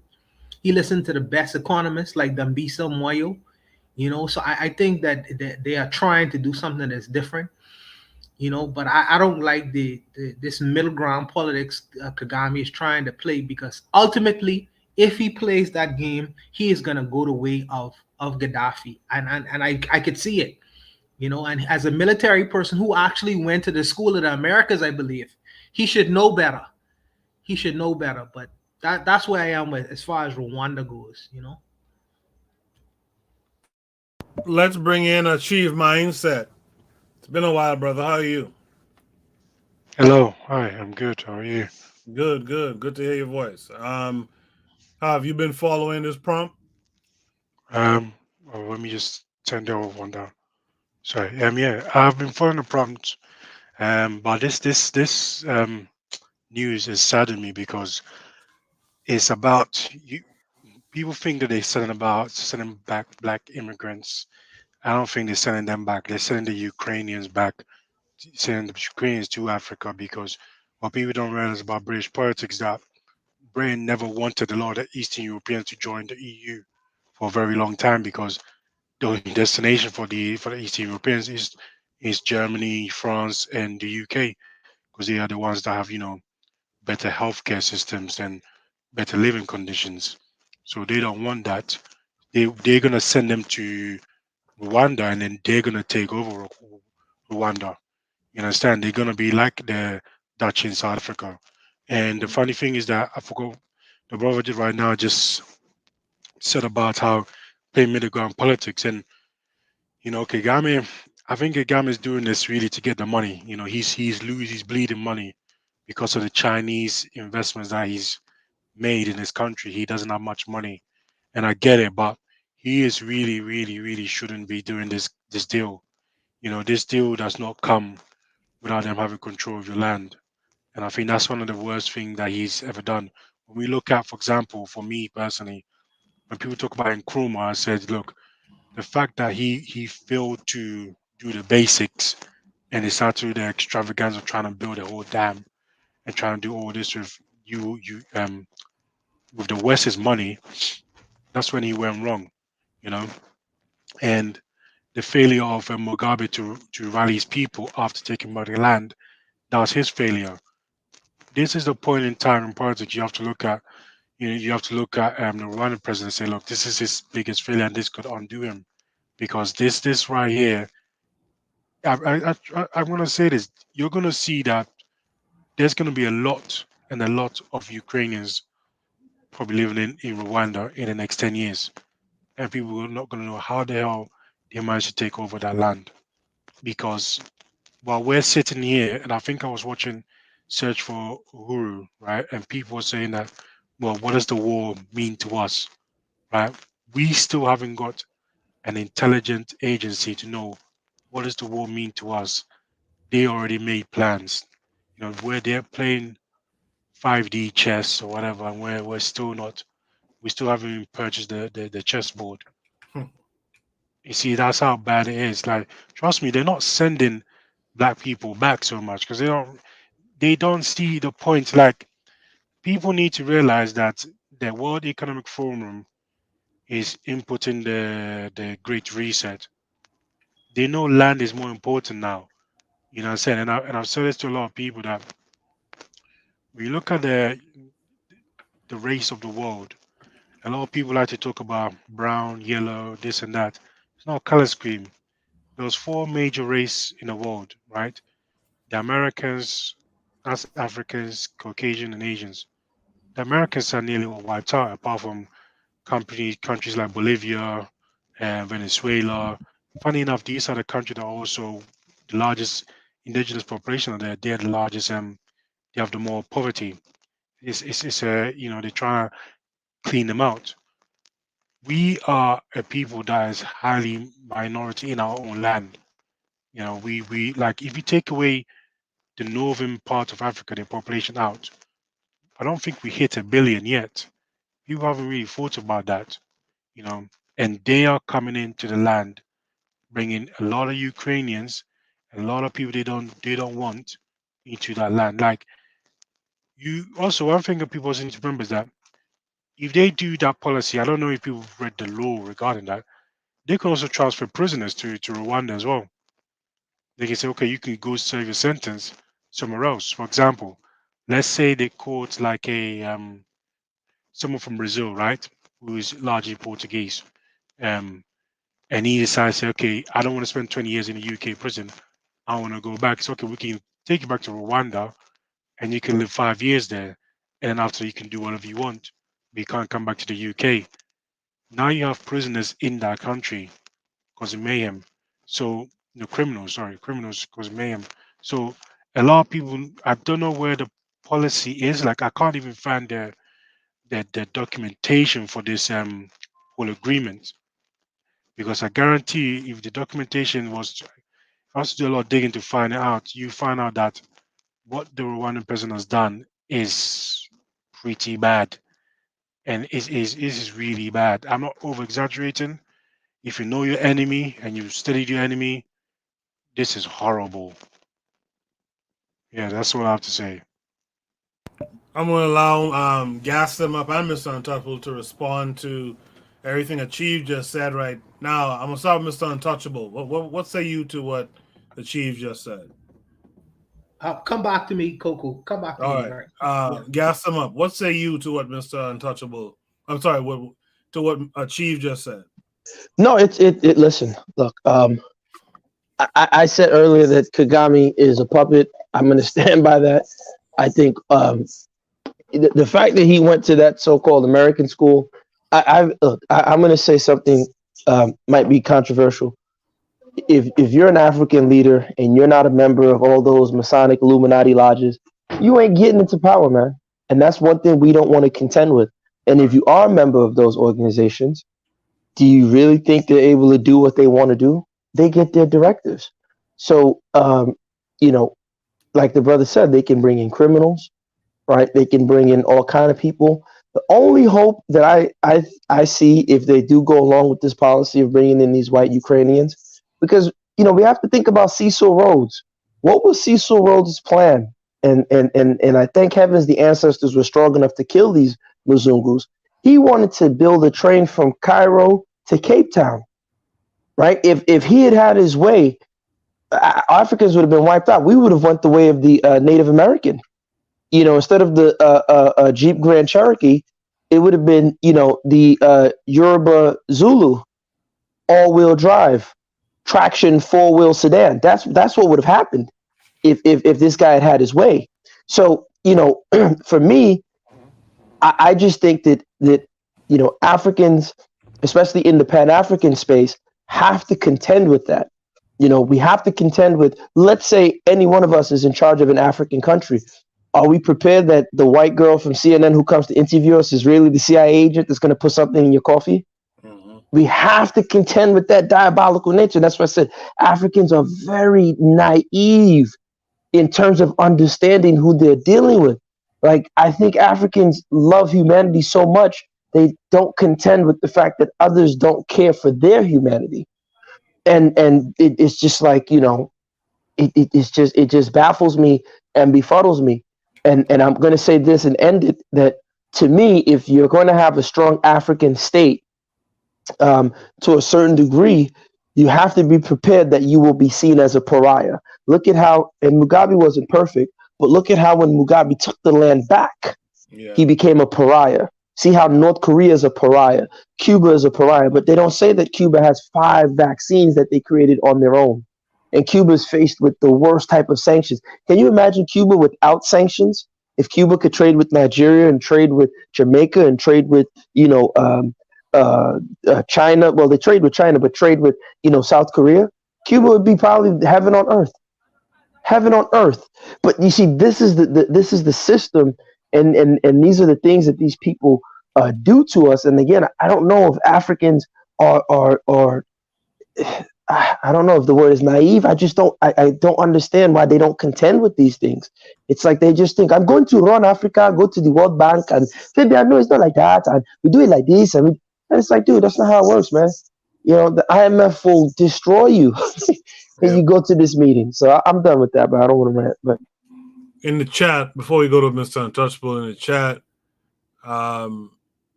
Lara earlier said, should America do so? I mean, what power do we have in the matter? If folks get sent back, let's hope it's with a clear understanding of how the world works. Pro-Black Perspective says, damn, Ukrainians, damn. The learning curve is here. That's the revolutionary matron. She just says, wow. Lero says, Kagame is definitely an op, in my opinion. I know people want to give him the benefit of the doubt, and I did too, but damn. Lero says the bar's in hell when it comes to African leaders, that when we see glitter, we assume it's gold. Mr. Untouchable, are you available to respond to what Chief said? All right. I'm not 100% familiar with what Achieve said, but I could speak on I could just build on just briefly. I want to just briefly build on what Gassim was saying, because sometimes we talk from the perspective as if that the African leaders are oblivious to the lessons of history, in particular what has happened in those countries. And I understand if it would almost seem as if they are oblivious because of some of the actions that they take is sometimes questionable.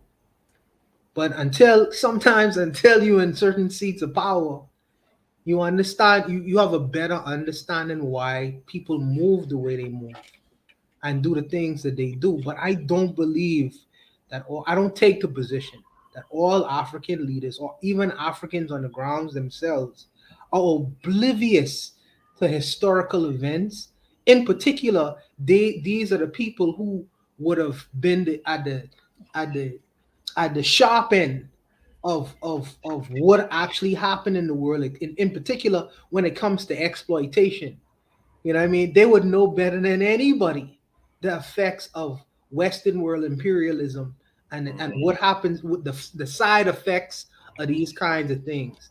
And also sometimes I feel like people don't believe that African leaders don't engage in long-term planning.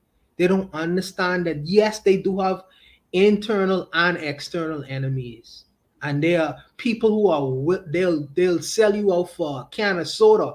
Everybody knows who the killer of, what's the guy's name? His name is Blaze.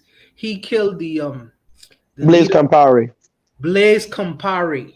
Everybody knows that story. Everybody knows the story of the Congo and how Mobutu, who was my man's underling. You know what I mean? Everybody in Africa would know that story and how these things play out. And it's like I would think, now maybe I just think it from my own brain and I don't have their brain, but I believe that they have the same kind of brain to reason like I do. And they would understand what happens in particular certain situations and how the West plays best friends against each other.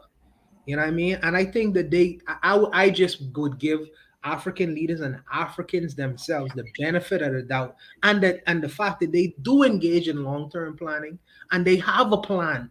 I believe that, and I may be wrong in that, but I believe that they do have a plan. And it's just that I don't understand it from the position where I am in the Caribbean, nor do many people who are in America. They may not understand it from where they sit in America. They're too far. They're too far. And I think that sometimes we are critical of not speaking anyone personally on this panel, but I think that sometimes we are critical of our brothers and sisters sitting very far away from them, not understanding what actually is happening on the ground and why people are taking particular actions that they do on the ground themselves. So I would just leave that there. I think that's a great reminder for us too. So I thank you for that. But I will allow Achieve Mindset the last word on this. You're muted if you're trying to speak. Sorry, I'm still trying to do some other work on a laptop. I don't, there's nothing for me to say, man. The news saddened me, man, because I held Rwanda in a high regard. You know, like I even wanted to visit the place because I've been to other parts in Africa and it's not really that great, to be honest. And now this news, it seems like they're trying to destroy the land inwards, you know. And I've always said to other people, like with Rwanda's deals with China, I feel like they're trying to find ways to pay them back, you know. And probably that's why, because I look at their politics and, you know, they owe China a lot of debt. So I think that's what they're trying to do, you know, pay back that money slowly by, you know, taking some immigrants. If they're taking black immigrants only, you know, I think it's a good thing regardless, you know. You have to learn to mesh, and that's one of the good things about, that's one of the things Pan-Africans want. But I really deep down think that and if people know UK politics, a lot of the time they don't really want a lot of the, you know, the Ukrainians, the Albanians, all those East Europeans coming to this country. That's part of the reason why they left the EU, you know. So I think they they probably might ship some of them to Rwanda. But if it doesn't happen, then I think this is a good thing. You know, they're getting black people shipped back to their country plus money, which is a good deal. You don't mind to pay back China with that money. But I'm now suspecting, you know, the leader much more because I used to give him a very much more, you know, I used to give him benefit of the doubt a lot. But I think we can focus on other things really. I think there's nothing more to say on this because it's a sad news, but we just have to watch the space and hopefully it doesn't get bad. Well, actually, we have Tanzan joining the panel right now. Tanzan, you've seen the video, you see the prompt. What are your thoughts on this? And welcome to the panel, by the way. Oh, thank you. Thank you for having me. No problem. It's been a pleasure. I did have a question about the Rwanda situation, because when I first heard of it, I had the story that Rwanda was refusing to take in refugees, even though they were being offered money. But now that are they taking it? Did they change their position? Does anybody have information about that? I don't. Does anyone have more information? Chief? I think the thing is that the government of UK is going to pay them, I think, up to 200 million a year plus allowances for each migrant. The money. I think this deal, right, is not just Rwanda. It's been given to other African countries as well. They've been talking to African countries behind closed doors. A lot of them said no. Nigeria. I think Nigeria said no, but Rwanda apparently has signed a deal with Britain for it. I don't know whether they're going to go ahead with it, because there's a lot of pressure on Boris not to go ahead with it, especially from the opposition party in the UK, the Labour Party, and other human rights activists. If it does go through, they will be accepting them because they've signed a deal with them. I don't know, and that's the thing. I don't know if the deal, the specification of the deals, if allows Rwanda to cancel it, and we don't know how many years it's going to be. Whether it's just a 10-year thing, 2 year, 3 years, we don't know. So I Okay. think that's the main issue that's happening. Okay. So Tanzan, with that response, what else would you like to say about this topic? Well, I agree with somebody who said that he's a puppet, just like all of them. I think, but even within that aspect, even if somebody's boxed in from all sides, there are still maneuvers they may be making behind the scenes for their people. So I don't discount that either. For me, the problem is the disconnect between the leaders and the people. If this is what is going on, if this is what they're facing, and so on, there should be a way for them to communicate with the people so the people can understand what it is that they are up against. Because at this moment, at this time, most Africans on the continent, for them, when they look at the problem, they blame their leaders, exceptionally and exclusively. For them, the problem is always us, which it is.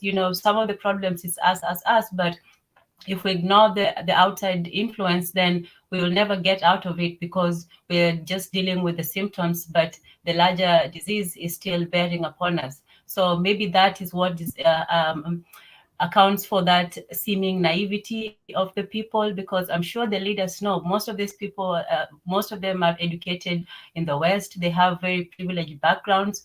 They have very high political education and awareness, and obviously they have been around the world. So I don't think that they can be accused of being naive or not understanding the situation. The people, on the other hand, I think they may be aware of how international politics play out, but it's not the direct everyday thing that you see. It's always very localized, very nationalized, and the players are usually not really seen. So that's my take on it. Thank you for that. Yes. Thank you for that. Thank you for that. In the Brother chat, Koku. Okay, yeah. sorry. I just want to quickly point out. If you remember, I posted Nkrumah's document that the British gave him. Yeah. And what does it say? To continue the Queen's dominion. Yeah. And you see what ended up with Nkrumah. He married an Egyptian woman. Where his children today. So it just shows you the mindset of these people that are so-called leaders. In the chat, the pro-Black perspective said, I read Obama's college essay and he knows the history of Black America. But what can you do when our people are crabs in a bucket? Our people do not build enough for builders to lead us. He earlier said he agreed with Mr. Untouchable. Lero says hardlining leaders need military might and improve economies before taking such steps. She quotes, the ends justify the means, some say. Earlier, she says, I don't think African leaders feel emboldened enough to be hardliners.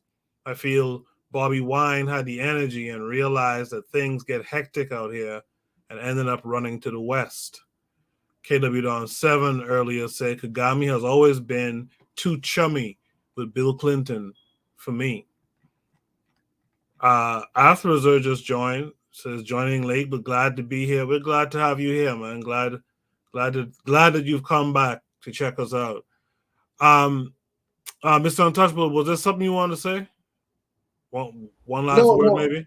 No, the only thing I wanted to say is if you deal in international politics, I understand that we question the associations of our leaders, in particular when they were to carry a particular political line. But if you are to do business in the world as a country or even on a continental level, you're going to have to engage people who may not necessarily carry up political ideology.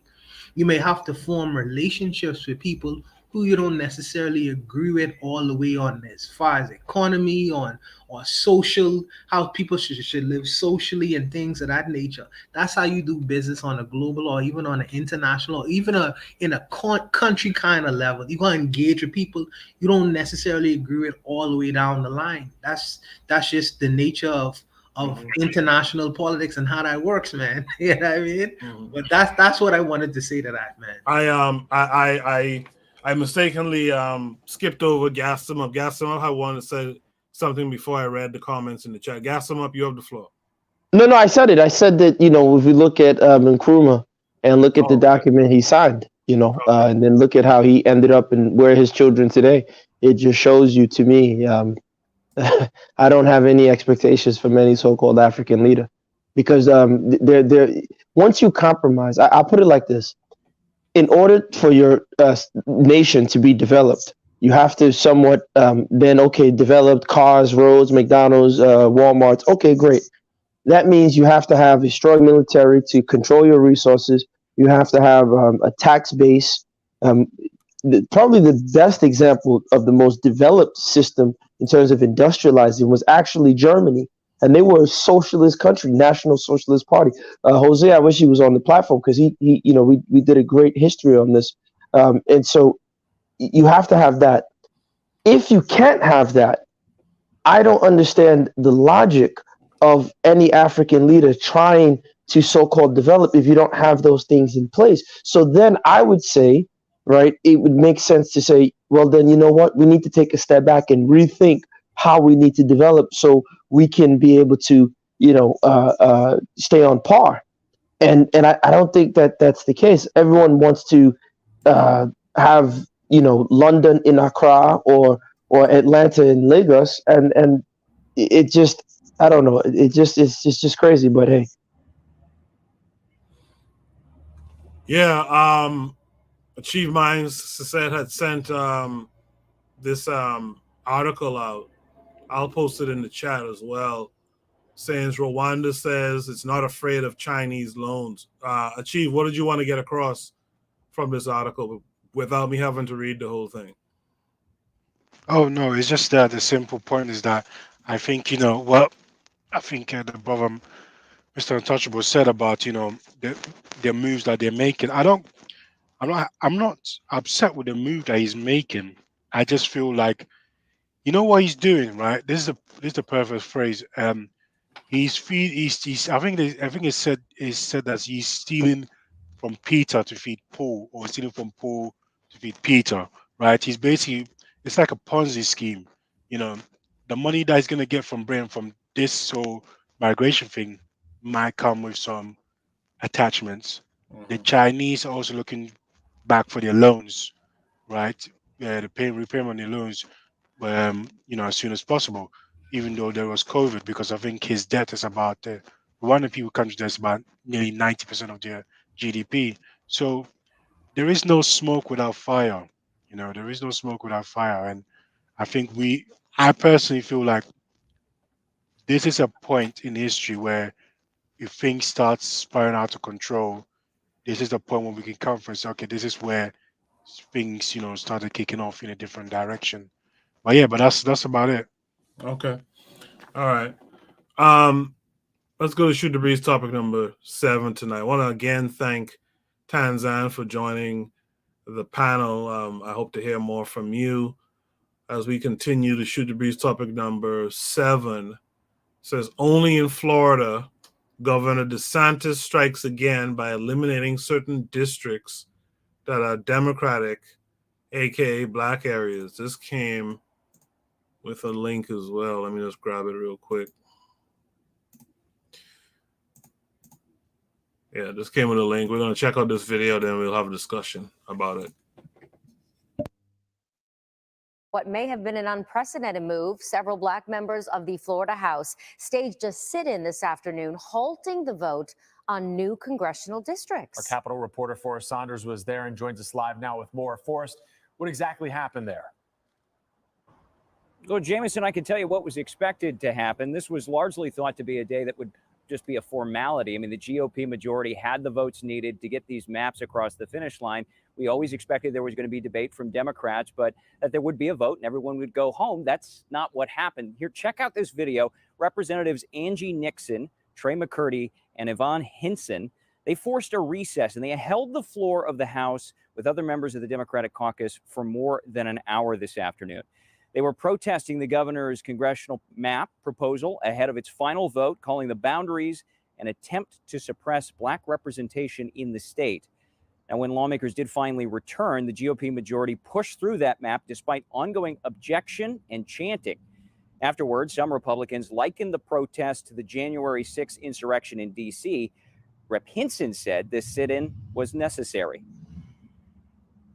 We knew we needed to do something. Voting is our most sacred right. And to take that away from us, they're taking the heart and soul of our state, of our people. They're obstructing the democratic process. They're essentially holding the rest of the chamber hostage. And by extension, they're holding my constituents and citizens all around the state hostage, and they're preventing us from conducting business on their behalf here in this chamber. Now, this special session came about after Governor Ron DeSantis rejected what the legislature offered earlier this year. He said their versions contained racial gerrymanders and were unconstitutional. Now, analysts say the new lines the governor has drawn cut the state's minority districts from 4 to 2 and could allow Republicans to pick up 4 more seats come Election Day. The map now heads to DeSantis, who is expected to sign.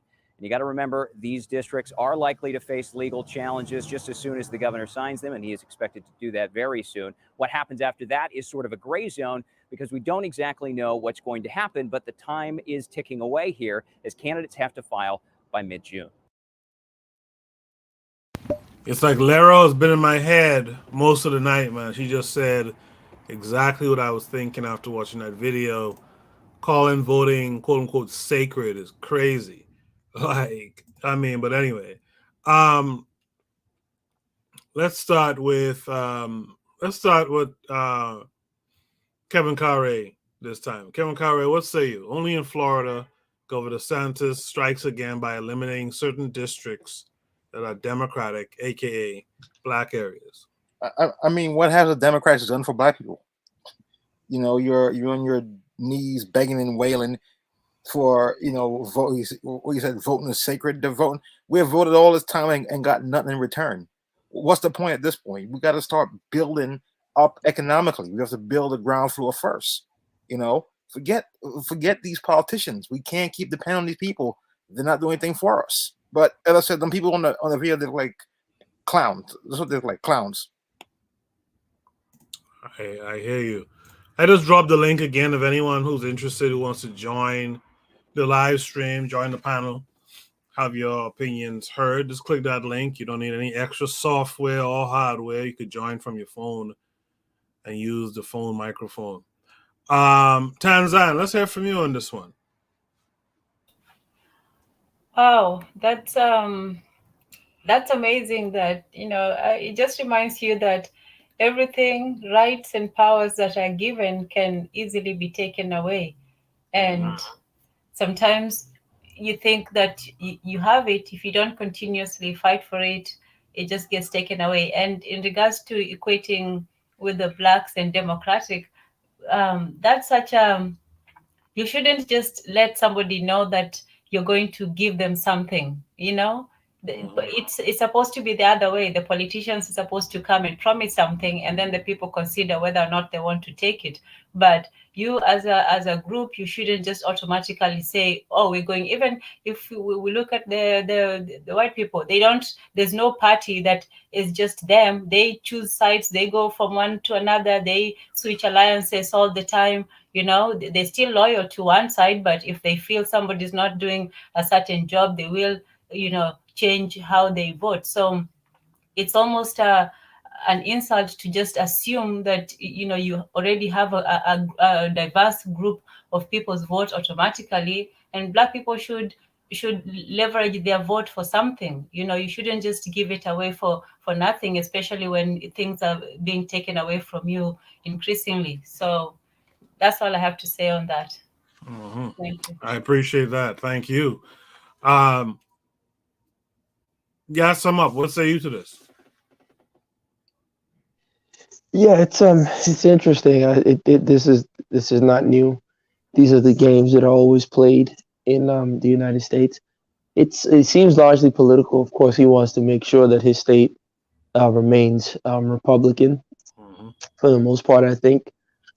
Keep in mind, if you guys remember, there was the guy who was running for governor in Florida, the black dude, I think, Andrew Gillum. And then Gillum, yeah, and they find him. This is a married black man. They find him in a hotel naked with another dude and drugs and stuff. I think, so look.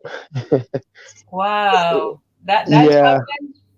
Listen, the things that black men do to live out their fantasies of being accepted in modernity. That's all I'm gonna say on that. And you say he was married? Yep. Oh, married with a wife and children. I mean, this guy was married with a wife and children, and the wife still stayed with him. She loved her black king to. Oh yeah, yeah, because and as long as he brings home a check and he's a high value man, he can be a queen on some days and the king on some days.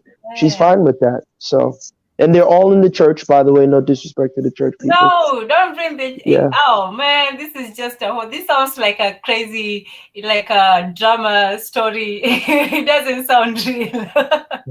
Tanzan, where are you located, if you don't mind me asking? California. Oh, okay. Yeah, but I didn't hear this crazy Florida nonsense. Wow. Okay. Wow. Okay. I guess that's the worst it can get. So I'll leave it at that. Mr. Untouchable, what say you?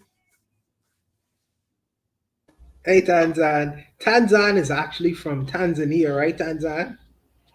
Kenya, actually. Kenya. Yes. Yeah. I invited Tanzan on the show a long time ago. I don't know if she I finally made it. You see? Yes. I'm so happy she came because she is such an intelligent sister, and I know that she would be able to be a very, very good contributor to the show. But I wanted to say this too, though.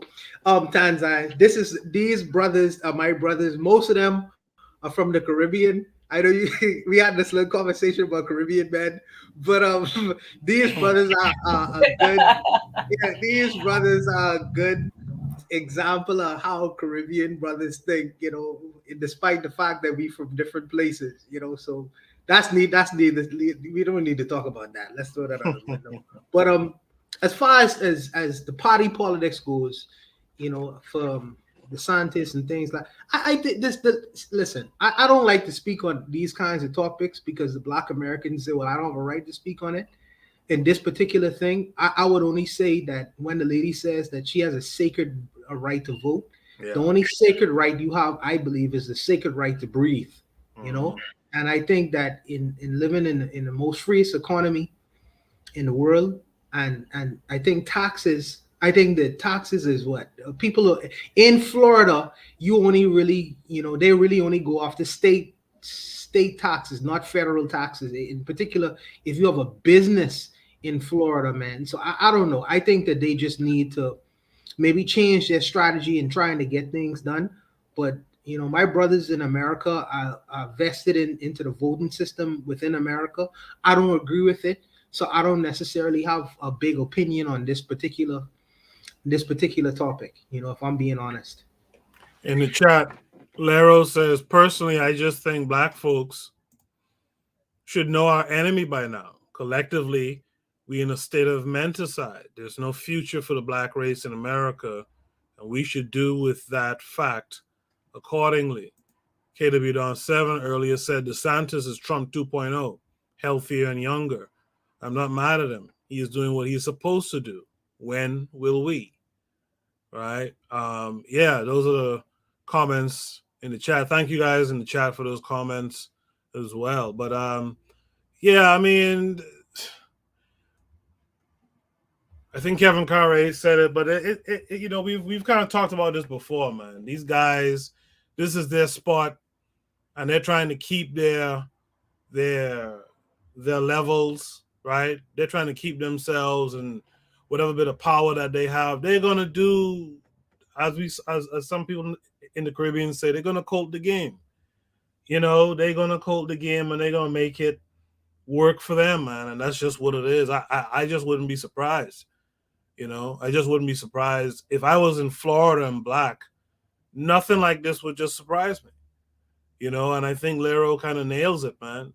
I think that the more we get to this collective understanding that blacks in the U.S. and even maybe even in the West completely, that there isn't much of a future here, and then you know that's a tough pill to swallow, because we've been here long enough now where we've gotten used to, you know, we've gotten used to being here, but it's a tough pill to swallow. We're gonna have to swallow that pill, though. You know what I mean? We're gonna have that's really what the reawakening, right? Of the Africanity, the re-Africanization. That's really what all that is about. Really, is getting you back to who we were, because the time is running out here on this thing. If we don't start to get back to that now, before the time really expires, we'll be done. You know, the pro-black perspective says whatever Whitey gives, he can take. He goes on to say, such a joke, begging to vote, and the man says no. Yeah, but that's because we haven't just swallowed it and just realized, like, yo, we gotta start to get up out of here. If no one else has a last word on that prompt, I'll go to Shoot the Breeze topic number 8 tonight. Shoot the Breeze topic number 8. But that's that prompt. I really appreciated the discussion from all of you on that prompt. We're gonna go to Shoot the Breeze topic number 8. Shoot the Breeze topic number 8 is Nature Boy operating a cult, a harem, or what? This came with a link as well. Let's check out the link. New tonight, an accused cult leader denied bond today in DeKalb County as he faces charges of rape and false imprisonment, too. Police say Eligio Bishop and his followers that they have taken over a home just outside Decatur. But the allegations against him and his group go far beyond that. We have team coverage tonight, starting with Joe Ripley live at the DeKalb County Police Department. Yeah, good evening, Jeff and Chiba. And it was earlier today when we saw Eligio Bishop appear before a judge for the first time since being arrested earlier this week at that DeKalb County home on charges of rape, false imprisonment, as well as a host of other charges. Police say they were tipped off from Bishop's social media posts. I'll show you a picture of that house now. Police arrested him here at this home in the neighborhood in DeKalb County. I spoke with a member of Carbon Nation. This is the group that Bishop heads. He calls himself, this member, Captain Ace. Ace says the group has millions of followers worldwide and focuses on leading a life of principles and morals. Ace says 14 people stay at that home, professing themselves as Bishop's disciples. He has been with the group about 4 years, says he met Bishop through social media, and tells me Bishop's post resonated with him. Ace refers to his leader as, quote, God, and denied the allegations he faces, calling his leader's arrest one of the most troubling experiences he's ever had. In my mind, he's not locked up. In my mind, I keep the thought frequency that he is free. And because I know that where my attention goes, that's what my reality will support. You hear the word cult.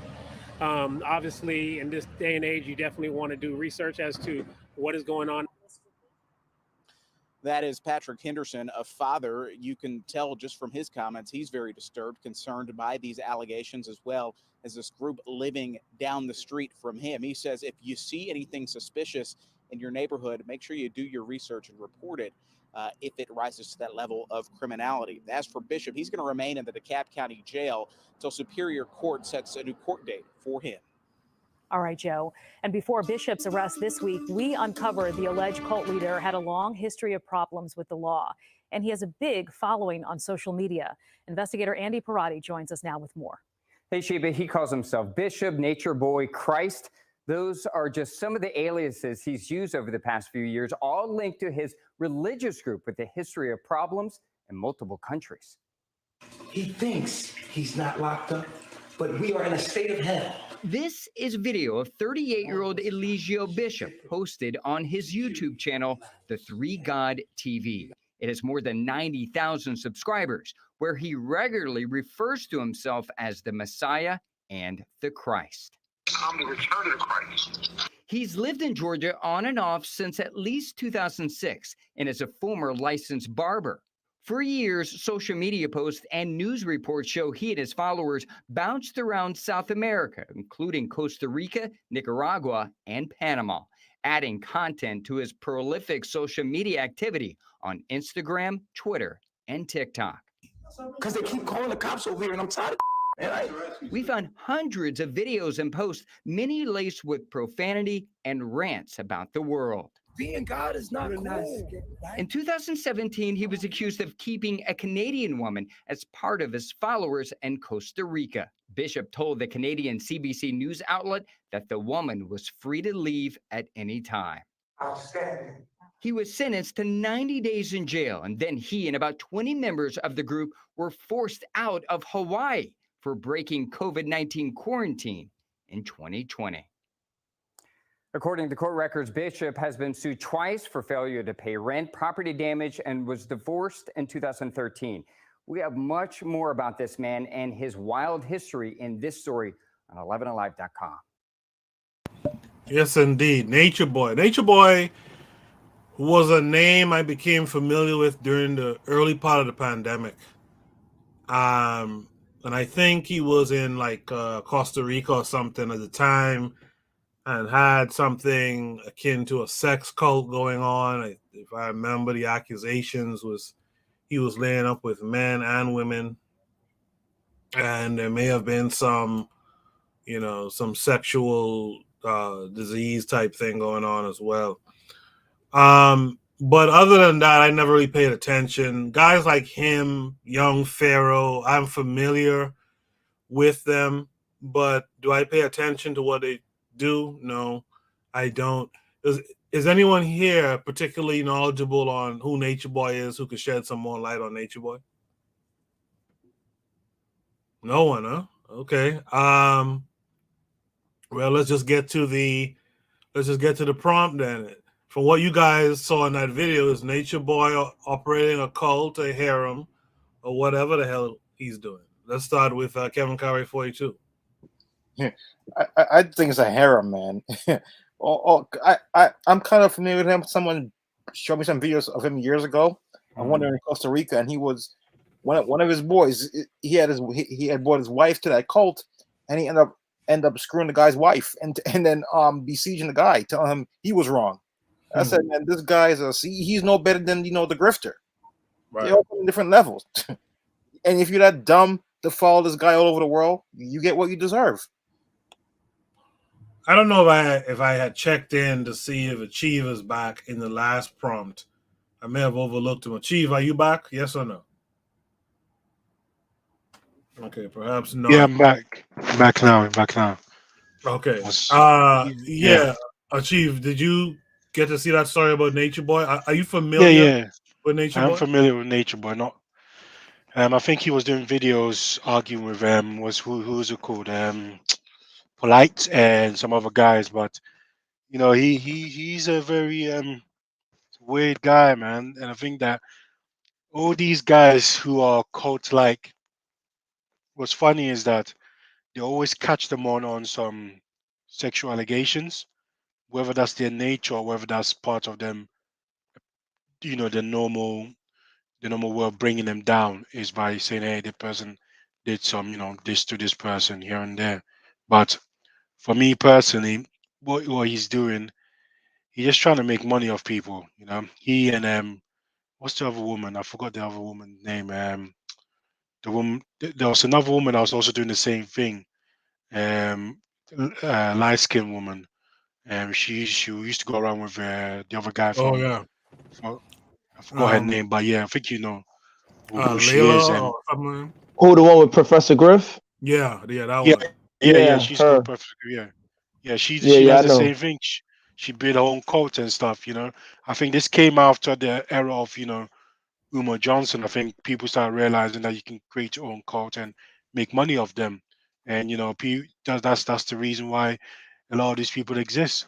And I'm not saying Umar created them, but they look at the money that he was able to get and they say, hey, if I can get a piece of that, I can live well because the flight cost to go to Costa Rica and Panama and all these places a lot. But people pay for these people to go there because they want to see a life outside of Western civilization, Western oppression. But funny enough, none of these people who invest in these idiots ever want to put money or their heart and soul into building a new black civilization, whether it's on the continent or outside the continent. You're paying people, sending your wife over there, sending your children to him to do what? When you could just stay on the right path. But I hope these people, but in a way, this is good, right? Because in order for people to find out the answer, which you've already given to them, which is Pan African, they have to go through this. You understand? Some people go through it and not make it. Some people go through this and say, okay, I went through this crazy guy. He's not the right path, and then they will soon come to realize that the right path was all along is Pan Africanism. So that's the brilliance of it. The more of these cowards gets weeded out, the more we have strong people backing us when the time comes for us to go to war. That's the brilliant thing. So there's a positive thing to it. Yeah, KW Don 7 pointed out it's Zaza Ali that Yes, you yeah, was yeah. referring Zaza Ali, yeah, she was the one as well, and I think she took a lot of people's money as well, man. I don't know if she's still operating, but she was very good at that. I mean, she and Yvette Carnell, she was the better looking version of Yvette Carnell. You know what I'm saying? So that's why people gave her a lot of money. But yeah, she was grifting as well. But yeah, you We stay away got from grifters. we got a confo in the chat saying peace and greetings. Nature Boy is part of the Malachi Z. York child abuse program. Oh man, Athrazer says Nature Boy is the name of my favorite Nat King Cole song. He should burn in hell just for appropriating the name. That's a good one. Achieve, you wanted to add something to that? nah, man, the other guy that I didn't want to bring him up, man, but man, that joke, that I don't know if it was a joke or if that's true, man, but like I think these kind of stuff needs to be weeded out in our community. We need to have a strong system of catching these people and preventing it from happening. You know what I mean? It's about yeah. All That right. was it. Let me mix it up a little bit. Let me go to Mr. Untouchable next. No. By the way, he's one of your brothers. I think he's from Brooklyn. I think he's a New Yorker. Yeah. I think you might be right. Yeah. I think he's like a New Yorker, but he's just a dumbed down version of the Malachi Z. Yorks and the Yahweh Ben Yahwehs of the world, man. I mean, you take, and the reason why I say that is you take a bunch of broken women, you put out a bunch of jargon, just mystical jargon out here who nobody knows or understands. And it's interesting though. What I would say, as far as a good quality from him, as far as him being skillful, is he understands how to use media. He understands how to use media to really get his message out there and captivate the minds of very young people. Though these people may be impressionable and some of them might not necessarily have a lot in their heads. He understands how to use media as far as manipulating his message into really drawing in large numbers of people, even men, even young men, and this is something that intelligent people have not mastered. How do we speak to the young people? How do we get to the minds and hearts of the young people? This brother's been able to do it. In fact, some of these people didn't state, but they send this guy 50,000, hundreds of thousands of dollars. You see, he has a home with no skills, no real skill set, no job. And he's able to solicit a whole lot of money from people and extract. Many people wish they had that kind of skill. You know what I mean? So obviously he had a particular skill set and he used it to his abilities. So I wouldn't throw him completely in the garbage. What I would throw him in the garbage for is his mistreatment of young women and his manipulations of young women. And I think that he also take a lot from the pimp game as well. You know what I mean? Because he remind me of a pimp. You know what I mean? With a mystical message. So I think that he has the ability to conjoin all these different ideas and ideologies, and plus using mass media to really get his message out there. Because at the end of the day, despite what you may say, you may call him the big bad wolf, call him a bad guy. If he doesn't go to prison, I'll promise you his group will increase after all this media attention is over. And that's unfortunate. In the chat, Akanfo says, remember who was the original Nature Boy? Ric Flair. Woo! Right? That's for all the wrestling fans who grew up. I could tell who all grandmother raised them, by the way. Athrazer says there was a comment that most here are from the Caribbean. I didn't notice that. Gas them up. What say you to this? Were you familiar with Nature Boy? Yeah, man. All these guys on 125th Street, Sarnetta, House of Consciousness, all these dudes. This is early, Brother Polite, all these guys, 2010, they were having debates, rehashing information that they took from Dr. Ben, that they took from other people, the Malachi Z. York. I think it goes, again, Black people want a community. I've been on platforms where I've had people reach out to me and try to refer to me. I said, listen, look, I'm not leading anybody. If you want a community, go learn an African language, go down to Africa, marry into a local African group, and you can build a community from there, if that's what you really see. Because it's interesting that these guys, most of the time, they talk that stuff, but they won't go to the source, because in the source, then they have to have checks and balances, and they have to deal with those type of things. So he'll bounce. I was seeing with him and the other guy, Pharaoh, and Pharaoh's having a meltdown. He was from that whole Black woman is God school. Now him and the baby mother are at each other's throats. So he's fighting her about to shoot the young girl. It's just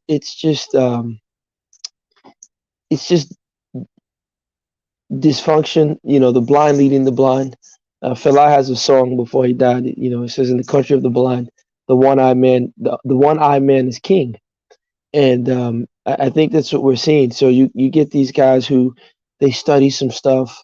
They might watch a video or two with Dr. Sabi, and they start seeing and speaking in these, like you saw the guy on the panel. He said, what did he say? He said, in my head, he's free, so my thoughts will manifest him to be free. And I know that, and you get into this pseudo stuff, and I'm heavy on the occult. I'll be the first one to tell you, I love the occult. I love all that stuff. But I think when it gets to the point where you are, someone said Professor grifting, when you're grifting people, and these are the occult mind games that play. So Tariq Nasheed, he says immigrants, and he's able to pick up on people who want to follow that, and they're giving him money. And this guy, he has a bunch of people with black on, putting a circle around their eye. I guess, some reference to some ancient whatever. I don't know. It's just it's sad, it's sick, and I'm hoping that the real Black community that has structure and balance, that's not just a sexual free for all, can take place. where people like this no longer hold sway. I'll end by saying this. Of course, someone said Malachi Z. York. The granddaddy of them all was Jim Jones and the nonsense he did in Guyana. And again, look how deep that stuff goes. This guy killed a U.S. senator. I think it's the only time an American senator has been killed, and the U.S. didn't have any get back for that. So that should just show you, how deep this stuff goes. But I'll end with that. Thank you for that. In the chat, Athrazer says, I was an unsuccessful financial advisor because I didn't manipulate people according to their greed or fear. We as Pan-Africanists are not manipulators, and that's a good thing. I wanted to get the last, well, maybe not the last word, but I definitely want to hear from Tanzan after everyone else. Tanzan, what say you to this? In regards to this guy, yeah, I had heard of him. He was in the debate cycle with all the rest of them, so I had heard of some of his stuff. And this is the importance of reading over just listening to things. Reading is difficult. It requires attention and quiet and all that stuff, but it helps you to decipher the truth and the nonsense and the recycled truth that's recycled into nonsense. And a lot of these people, they come in with some shocking truth that nobody ever heard before. Oh, we were kings and this and that. And then after that, they just lay on all kinds of nonsense and BS. And once the date is in, it doesn't matter what you tell them afterwards. You can tell them that the sun is green and it's coming. You can tell them anything and they'll believe you after that. As long as the first truth it's there, that's the rest is easy.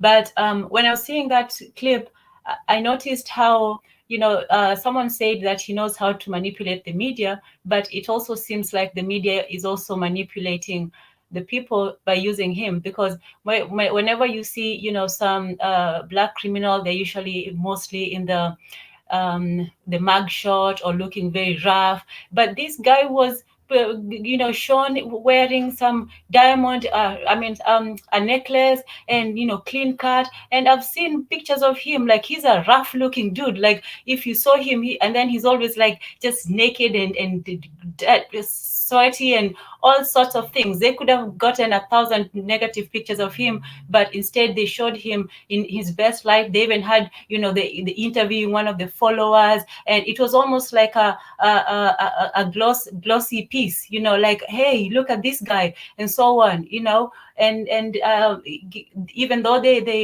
they showed, the horror of it, but they're also glamorizing it in a way, because that's not usually how they treat people, black criminals, so-called, even the innocent people. Even when somebody dies, they usually get some photo of them, just looking all kinds of ways. So, it seems as if even them, they are trying to put this one over. Like someone said, even if he goes to prison, he'll probably get more views and more women throwing themselves at him. For some reason, people are just attracted to these types of dumbness. So it's just the dumb leading the desperate, almost, because we are desperate for community. And if you take one thing, people will gravitate towards something else. If you take away, one belief, they'll find a different one to replace it. People don't just want to be out there, sailing alone, or so they'll find whoever they can find. And you're right, and even in the Jim Jones situation, how often is it that Black people cannot find their way to Africa, but it was so easy to transport a group of Black people from San Francisco, California to Guyana? And this was a whole group of massive people. Even the paperwork, they're going through how easy is it really to take a whole group of Black people? It's like this guy was just, his doors were just opening up for him miraculously. Like, some of these things is also either, it's a time when the government seems to just look away, or, just, yeah, I'll leave it at that. But yeah. Before you go, let me throw this question at you that Marcus McGee asked in the chat. Explain in your own words, explain, what is a grifter? A grifter is somebody who sees a need and exploits it for financial gain. Okay. It's a real need, emotional, psychological. It's usually an emotional need. Okay, Mr. Untouchable, what to you as a grifter? Tariq Nasheed, Creflo Dollar, what's his name? Kenneth Copeland. That's when I think of grifter, that's what I mean by grifter. How would you define it though, in words? Yes, in words, I would say someone who uses pleasure or pleasure or pain for the exploit. They exploit it for their own personal purposes and reason. Whatever the pleasure aspect is that they could find, whatever the pain aspect issue is they could find, they use it in the exploit and they exploit it for their own particular purposes and means. That's what I believe a grifter to be. So people that have the need to or they have the idea that they want a particular savior, or this person promises you this particular thing that is costing you some harm, like mental harm, whatever. If you just send me $50, I'm gonna pray for you, and all your pains and your hurts and your fears will be taken away. If you send me $20, I'm gonna send you a prayer cloth so that this, we ain't gonna talk about religion, but this heavenly figure is gonna rescue you from all of that miraculously, supernaturally. All your problems are gonna be taken care of. And these people use the pain aspect or pleasure aspect of, one day I'm in a poor position, but one day I'm gonna get wealthy. If I only just send these monies off, I'm gonna get these kinds of things. I have to do no work for it. And these people understand these kinds of things. So they understand the religious principles, they understand indoctrination, and they use these things as tools to enrich themselves. That's what I believe a grifter to be.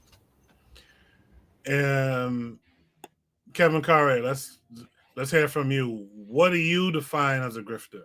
A manipulator. There's a term they say: if you build it, they will come. Someone that sees, as Tanzania says, someone who works on your emotional. Because if you look at, especially in New York City, and you saw during the pandemic, there's a lot of lonely people. Well, one thing people didn't see during the pandemic was also there's a lot of suicides.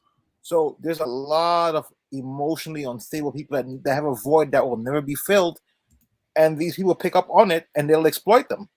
I listened to a show.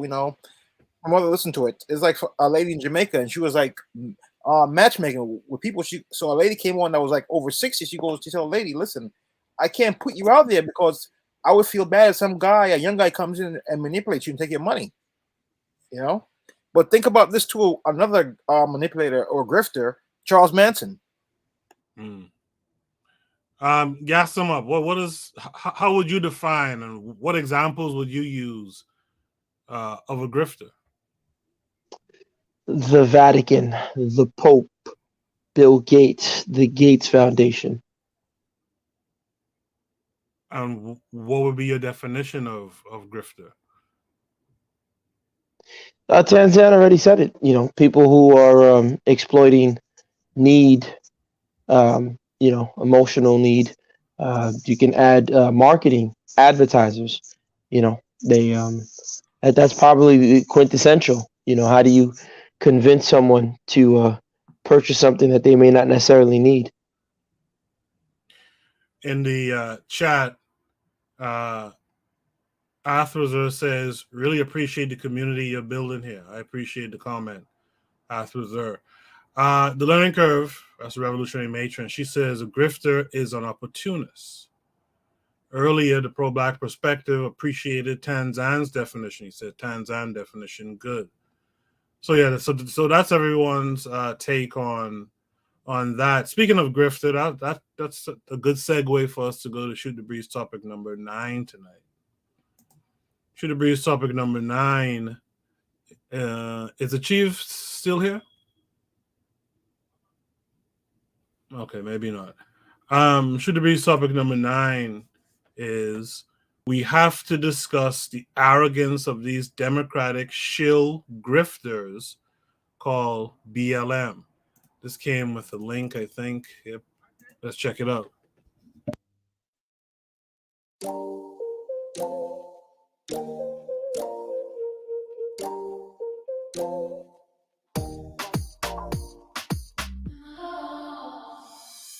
I'm so glad to have the both of you here and in person. Yes. It's been a really intense year and a half. That was a nice way to talk about it. Right. And I look up to the both of you so much. You know, you're big sisters to me, you're movement leaders, you're gangsters. But you're also like folks that I literally call like when I'm having a joyful moment, but also when shit's going down.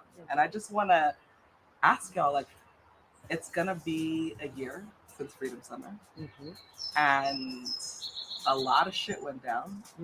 And how are you doing? Like, how do you feel? I feel good because I thought it was gonna kill us. What was great about it is we were prepared for it in a way, like as much as you can be, because we've been organizing for 7 years. That's right. And so there was a movement to meet the moment. Yes. And there was, I remember when everything started popping off and it was just like constant and I felt overwhelmed and I talked to you about it. And I also recognized that we have to rest later. Like we have to move everything. The world cracked wide open, right? You know, I got into that Lovecraft Country. You know, that was my thing. I'm obsessed. I know. I'm obsessed. We needed it. We needed it. That. But remember, like when Hippolyta was literally holding that the portal open, the portal open. Like I feel like that's what was happening. A portal opened, right? And how the whole community had to rush in to save D, right? To save our Black future, right? Like that's what was happening. But it wasn't Hippolyta. It's George Floyd's spirit holding it open, and Breonna Taylor. And so we didn't. You know, you talk about me for this. We didn't have a right to our rest in that moment. Like it's go through the portal, save the future, put everything you can in, and we can rest later. So I feel really good about not giving ourselves rest, about the amount of energy and love and imaginative, what is it? Imagination that we gave, and that, you know, we're transforming budgets and policy and the way that people think about Black people. And all of a sudden, you know, we spent 7 years trying to argue with people about why we have to say Black Lives Matter. And now all of a sudden everybody's like, yeah, Black Lives Matter. We talk about this concept of safety, but what does it actually look like and feel like? And we got to collectively imagine that and put it into practice in a way that I've never seen. What is safety? Like, what does safety actually look like? And we got to do that together. I was talking to Angela about this, Angela Davis, and she was like, I never thought in my lifetime that I would hear people talk about abolition and defund at the popular public sphere. That it would be a conversation in the news media that people are figuring out and talking about. And so it's powerful because so much of that work happened here in Los Angeles. And so much of that was led by your courage and the team's courage here. Remember, we used to pretend like we weren't, had to pretend like we weren't. Defund the police. This is a budget issue, right? And now we are talking about abolition. Yeah, we kind of just mean abolition. What about you, Egg? I'm okay. I mean, I'm feeling hopeful in a way that I don't feel like I've felt in a while. In reflecting on last year, there was a lot of times when I just felt like, wow, we're growing. You know, like we're growing. Like there were things that would have tripped us up before. That folk were just like, you know, just kept it pushing, you know? And so I really appreciated that. Yeah, it was also a lot of full circles. Like I kept feeling like, oh, this cycle is closing and a new one is opening. And one of those actually it came around defund. And people freaking out. And I was like, oh, actually, we've been here already. We've been here already. And we know now you can hear what's underneath for folk, but you cannot capitulate, you know? And so that is something that I've been feeling really good about. But also, you know, and the hand wringing and the, this is gonna lose the election for the Democrats. You know, and I was like, it's not actually. Right. It's not. I was like, what is happening right now is that millions more people are taking up the responsibility of bringing forward and getting in the middle of that portal and holding it open, right? And seeing that that's their role. I just remember when activism wasn't cool.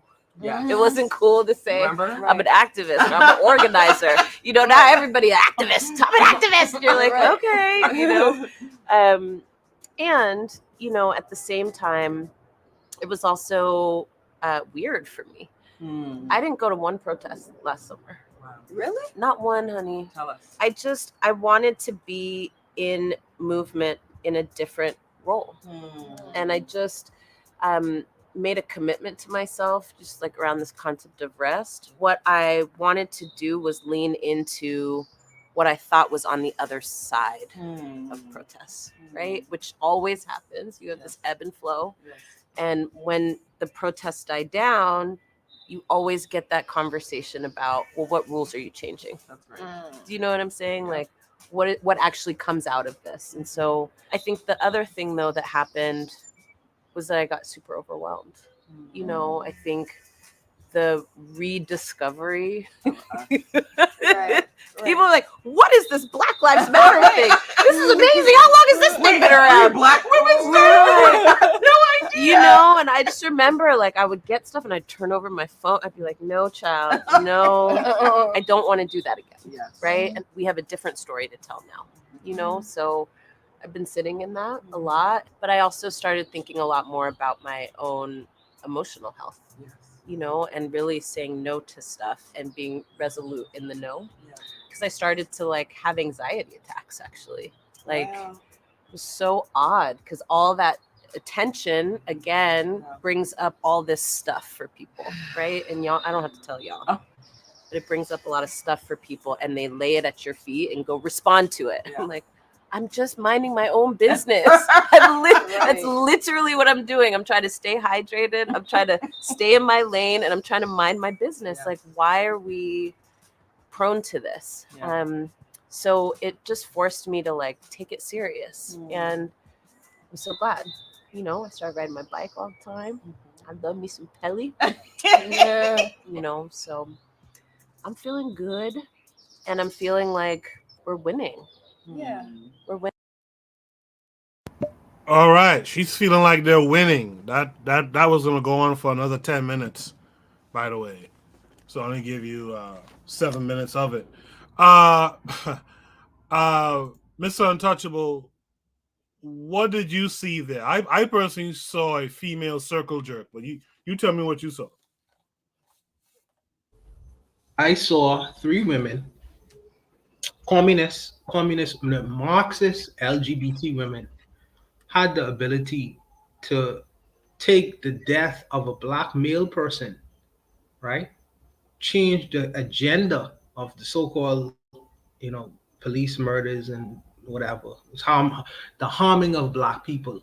Take that agenda, refocus and reshift it to a completely different agenda, which is really about LGBT rights and things of that nature.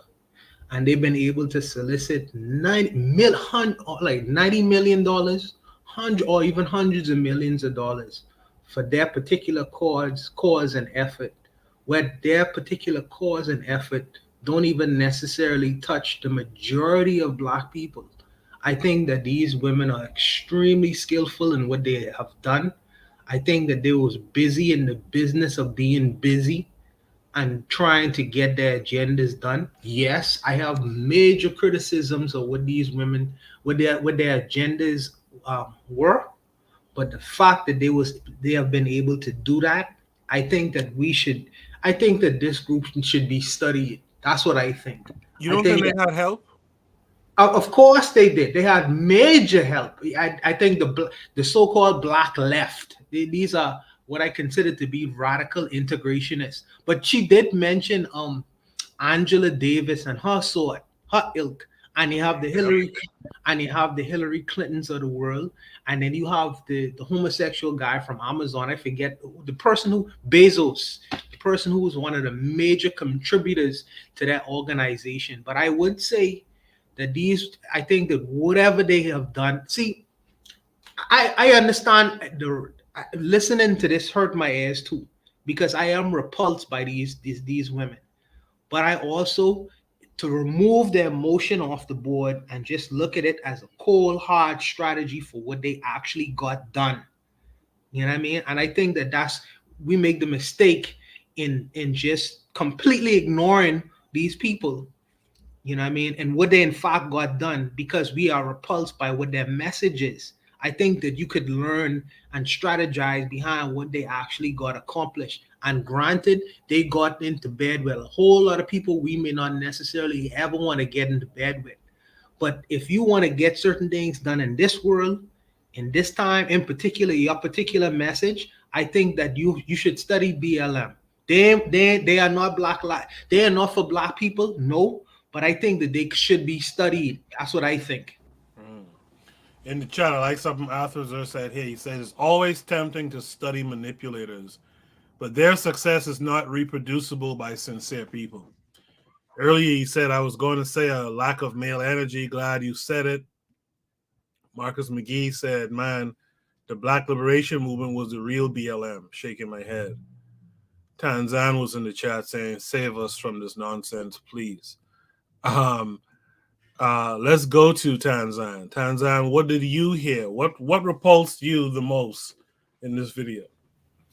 Oh, wow. Yeah, that was a lot to take in. Like just a lot of nonsense, just a lot of non-words. You know, when people just throw in words just to talk, and I hope I don't do that. Yeah. But just it's political liberal studies nonsense. When somebody says words like intersectionality and I don't know, they've like triggers and they've gone through that whole those lectures. They've done a women's class and something, and it's really, really annoying. But also that whole self-congratulatory thing, like they've ended racism or something. Like what did they even do if they're to say, oh, we made everybody aware, oh, now people know that Black Lives Matter? So is that what this was all about, just making people aware of something that everybody already knew?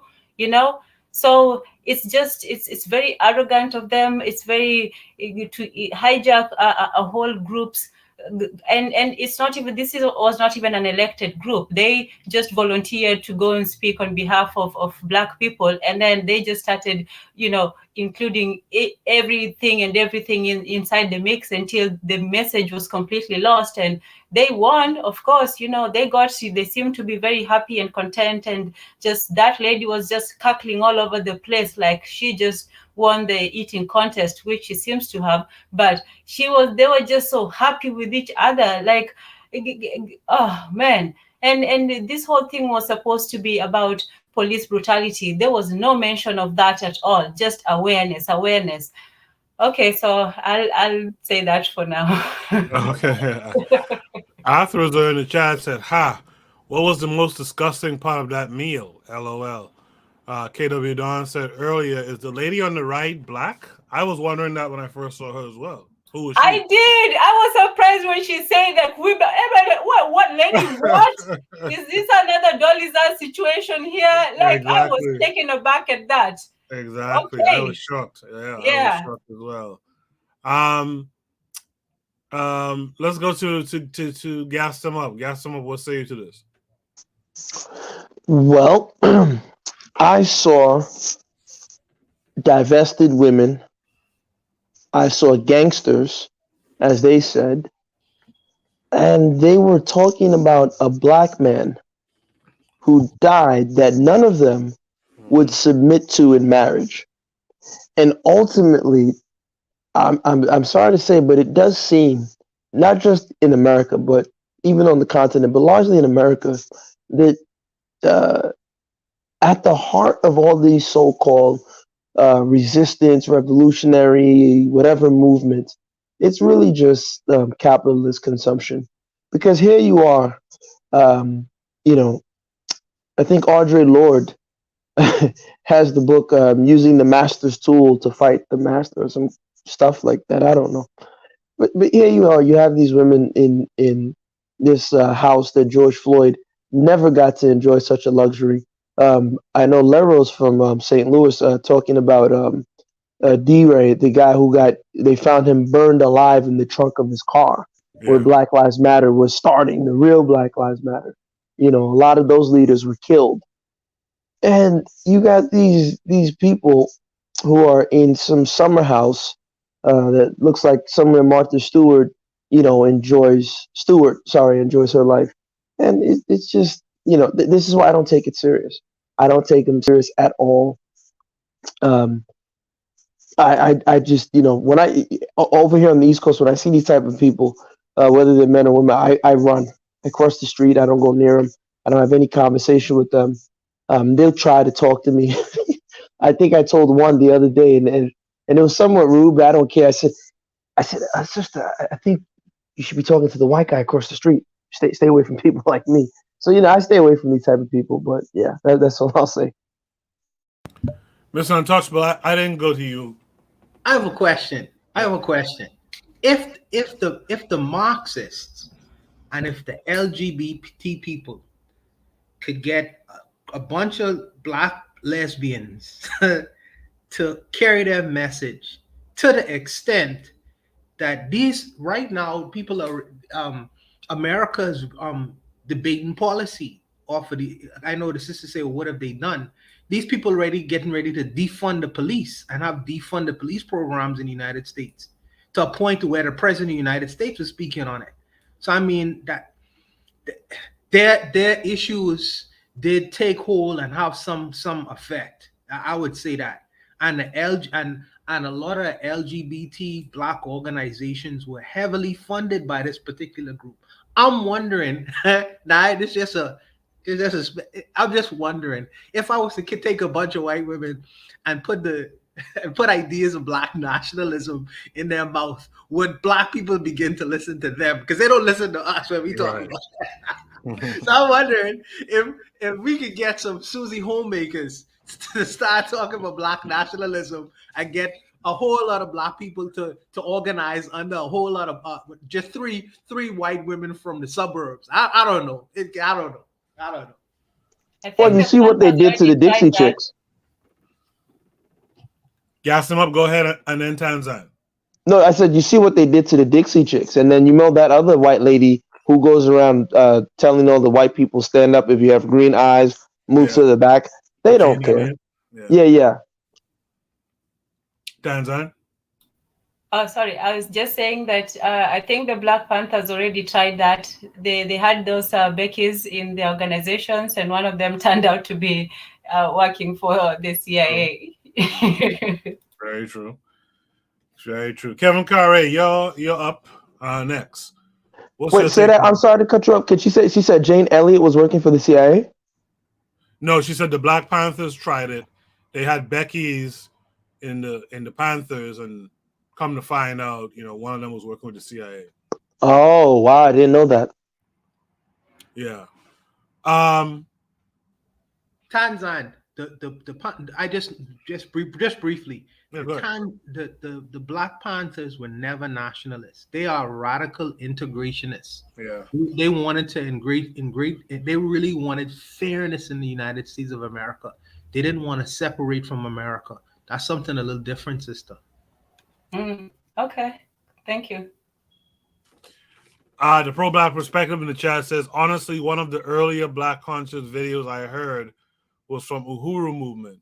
Long time later, I saw Uhuru Movement had a Black conscious ad on an anime website. Okay, interesting.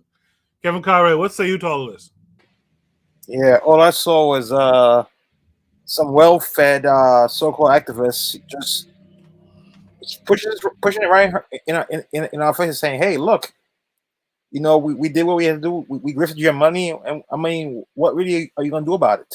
Look at us just congratulating each other, eating well, and just living good life. Nothing has changed for you. What are you going to do about it?" The problem says, that the Democratic shill grifters, how just for Kevin Conroy, how do you think they really aid the Democrats? Emotion, like, do you remember when, in New York City on the Bloomberg, you got to stop and frisk, and people getting really angry about it, people getting arrested in front of first police plaza protesting it. Then you had this guy running, after Bloomberg, de Blasio, saying, "Hey, I'll get rid of stop and frisk."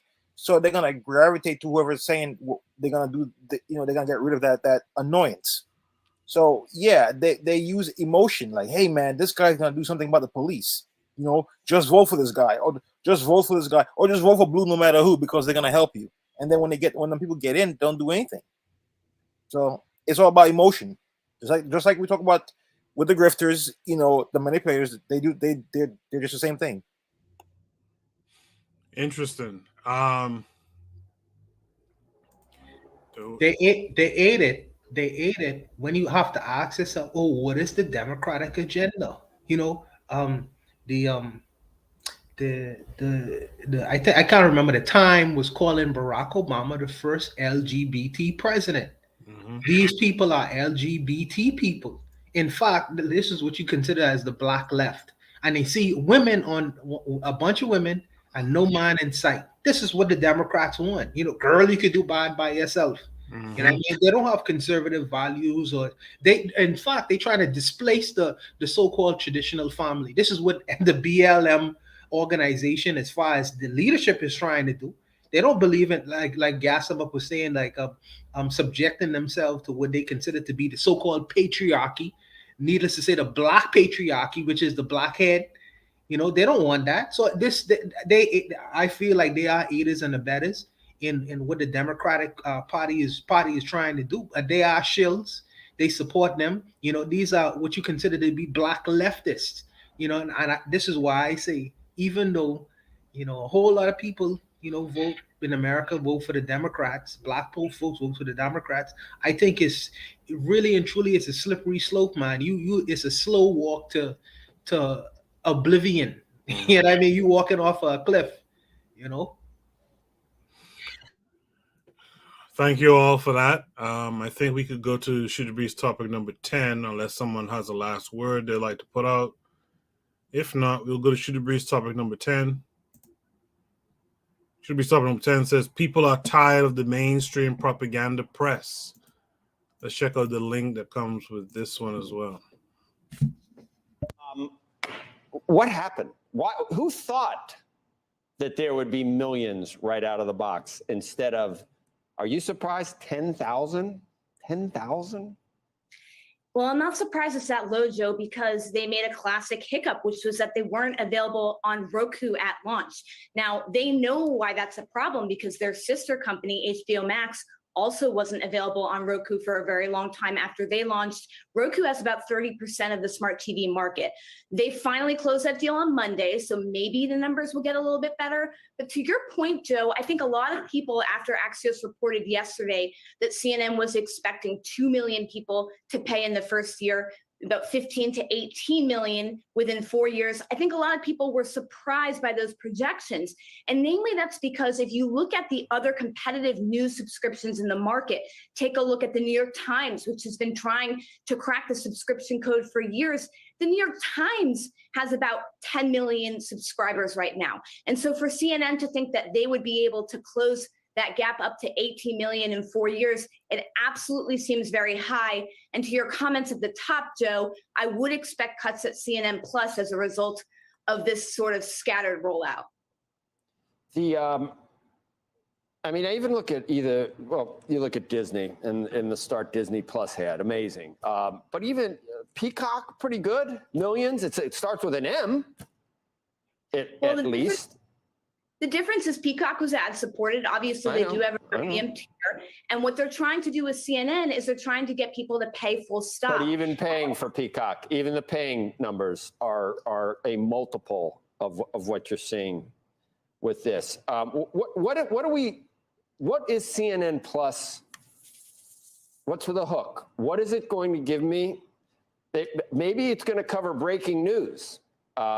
Professionally with a bunch of journalists, and that they could replace CNN, which doesn't really do that. Well, I think that what you're looking at here is a central problem. People don't actually have a good understanding of what the key differentiator is about this service. So obviously it can't be the exact same programming that they do on their linear TV channel, which, by the way, they lean really heavily in our international live breaking news coverage. What the Plus network is a lot softer. It's actually a lot more akin to some of that Discovery programming. You know, they have a food show, they have a travel show. I think the problem, Joe, is that people just don't know if that's worth paying for as a standalone. If I had a guess, I think Discovery will take elements of this and fold some of that programming into HBO Max, which they do plan to bundle with Discovery Plus. But to keep it as a standalone, as a part of that bundle, that seems unusual to me. To your point about Disney as the comp, you know, Disney has a bundle of adult programming in Hulu, family programming in Disney Plus, and sports with ESPN Plus. They don't have ABC News bundled in there because I just don't know right now if there's enough demand from people to pay separate as a standalone service for news. Shepard Smith here. Thanks for watching. Interesting stuff. People are tired of the mainstream propaganda press. Tanzan, what did you see here? Was there anything useful here for Black folks? No, not really. Just, you know, that man's goofy face right there in the middle. And it's like they tried, it sounded like they tried Black CNN and it didn't work. So, you know, back to the regular show. Right. Mm-hmm. Yeah. Tanzan, by the way, you're always invited to come back on the panel anytime, by the way. It'll be nice to have you as a regular here. Gas them up. What say you to this prompt? Well, it's interesting because what it shows is that I'm always curious because if these people only have 10,000 subscribers for their streaming platform, how the hell are they paying these salaries? And this is the game of capitalism that no one talks about. That deep down, a lot of this stuff is just funded garbage. But where's the money coming from? Because on one hand, when I hear the the people on the right, they're like, oh yeah, you know, we need to do this and do this. And this is a clear example that here it is, this company is not making money. Only 10,000 subscribers, yet I'm sure they paid the developer, they paid the coder, they paid all these salaries for however long they were in existence. How the hell do they make the money to pay for them? So they're probably borrowing from a bank. They have a floating line of credit. These are the little intricacies of dealing within capitalism. So let's say I wanted to launch my own streaming platform. I don't have that. I mean, people don't even realize Netflix, for example, the founder of Netflix, he was a billionaire.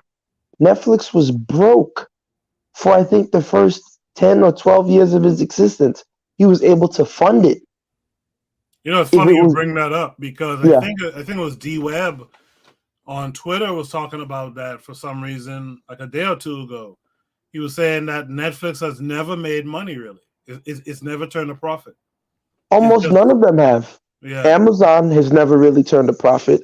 Almost none of them have. So in a basic economics course, that we're taught that, you know, the law of demand and supply and that you have profit and loss, blah, blah, blah. This is what they preach to us.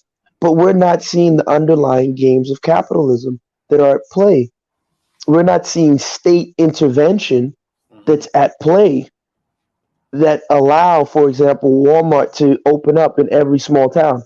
You know, when you leave some of the larger cities, all these towns, all they have is a Walmart, some sort of factory, and blah, and that's it. A prison, and gas stations, you know, and a prison, of course. You know, so it's interesting. These are the things that are intertwined, and so, you know, I'm just saying to myself, again, how are they making money? What's allowing them to be propped up? And that's what I think my earlier point when I was saying that, you know, we don't even understand. And so when I was saying that Africans and African leaders are naive, this is what I'm saying I think they're naive to. So, you know, I have so many family and friends in Africa. They'll Jeff Bezos and Bill Gates and you can get rich and blah, blah, blah. And they listen to these gurus because a lot of these gurus now, they're running to Africa to spread this manifest destiny entrepreneurial nonsense to the African public, and most of the African population is young. Most of the elders are dying and they're dead, so they're not there to combat that Western canon to penetrate the minds of these receptive Africans. And so some African things. So I'm going to start my own streaming platform. There's a Nollywood streaming platform. They're not able to compete with Netflix. Why is that? Oh man, not IROC. I think it's IROC TV. I can't remember the name. I think it's IROC TV, but they can't compete with Netflix. Right. You understand what I'm saying? Not because they're not good. They don't have the same type of content. They don't have access to these things. So that's what I get from it. I'll say that I hope that Black people can get to a point where we realize if we are to play the capitalist game, I think we're not going to win it individually. We have to win it collectively. That's what I would say.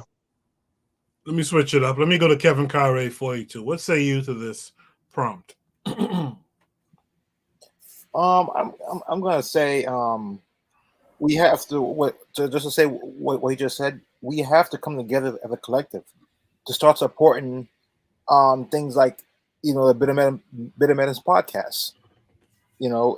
We have to stop with supporting these other mainstream people and come home. We're all we have, and this is the only way forward at this point. We got to start supporting our own people. Mr. Untouchable, people are tired of the mainstream propaganda press. After seeing that video and looking at that prompt, what say you to all of it? No, I don't think that people are tired of mainstream propaganda press. I think that people are tired of mainstream liberal propaganda press because this Fox News, they make money hand over fist, and I think that what's going to happen with this liberal so-called, well, we give the proper information, from this liberals or to center view of the world, and I think that since their businesses is being threatened, they're about to give the American audience what they want, that red meat. And what's that red meat? That their daily dose of racism, their daily dose of the black man is the devil, their daily dose of here's the reasons why. And I think that America wants to see that. They want that daily dose of that. They don't want this, middle of the road, or we're gonna have this multicultural view of the world, or we have a bunch of Don Lemon and his white husband, and we talking about gay marriage and all that. Most of America is still very, very conservative in their views and values. And also, most of America is still extremely racist in their views and values. And I think that Rupert Murdoch understands what America and who America is, and he gives the American public their daily dose of their red meat. And I think that CNN and their affiliate news stations are trying to change the minds and views of America to a more liberal-minded or left of center view of the world. That is not working.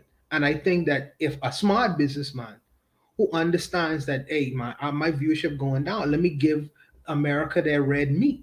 You know what I mean? They're gonna start doing that. And you will see that in the future. Watch how the storylines are gonna change. As far as what was Gas saying? I can't remember exactly what his point was, and I wanted to talk on that. Can't remember exactly what he was saying, man. Oh man, I can't remember, man. But yeah, but that's my opinion on that particular. No, I said about the banks and the amount of money they're making. I was saying how much money. How is it possible that they're making this kind of money with such low subscribers?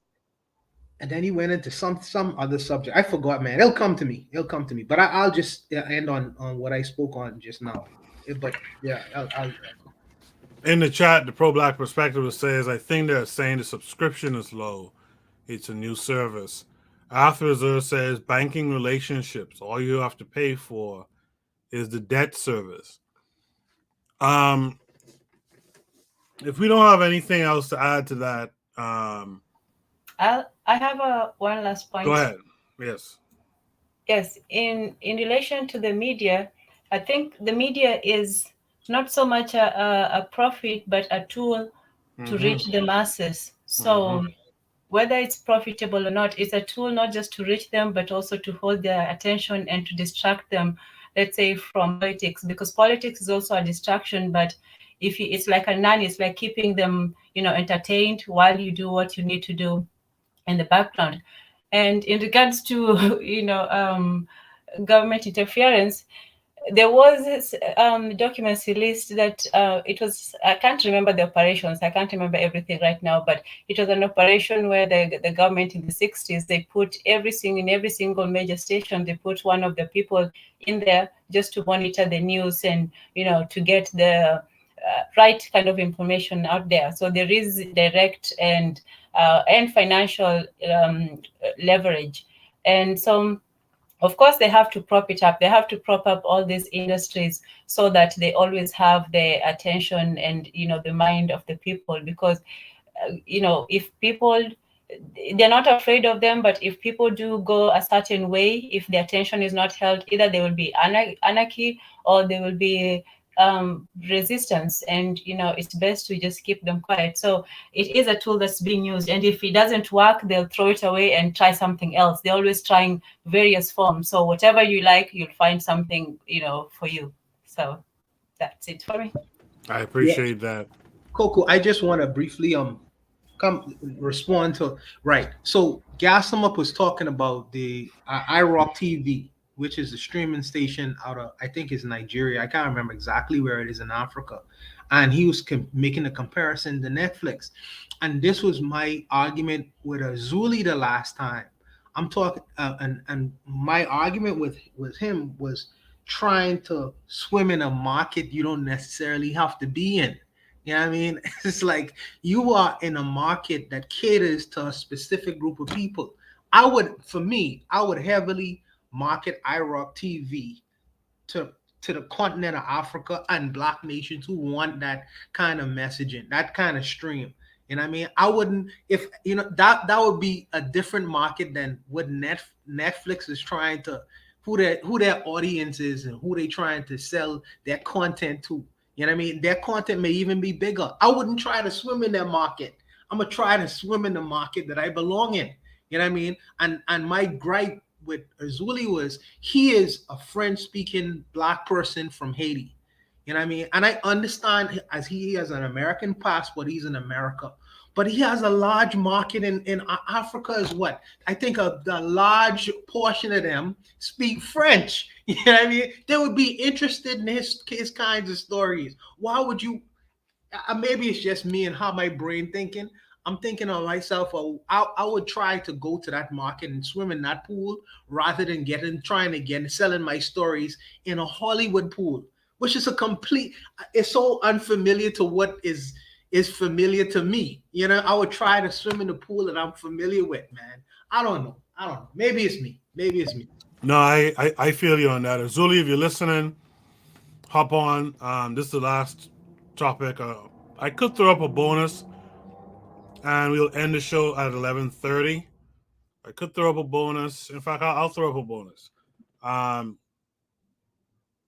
This is the bonus topic. Tan, can you put your email in the back chat if you don't mind? Tanzan, if you don't mind, if you could put your email. Oh, okay. I didn't hear. Yes, I will. Sure. Okay. So the bonus topic tonight is this thug. Hold on a second. This thug had a criminal history, so not surprising. Let's see what this gives us. Hold on a second.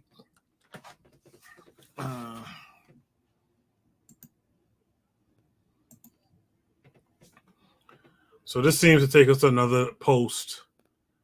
Let's see if this video works.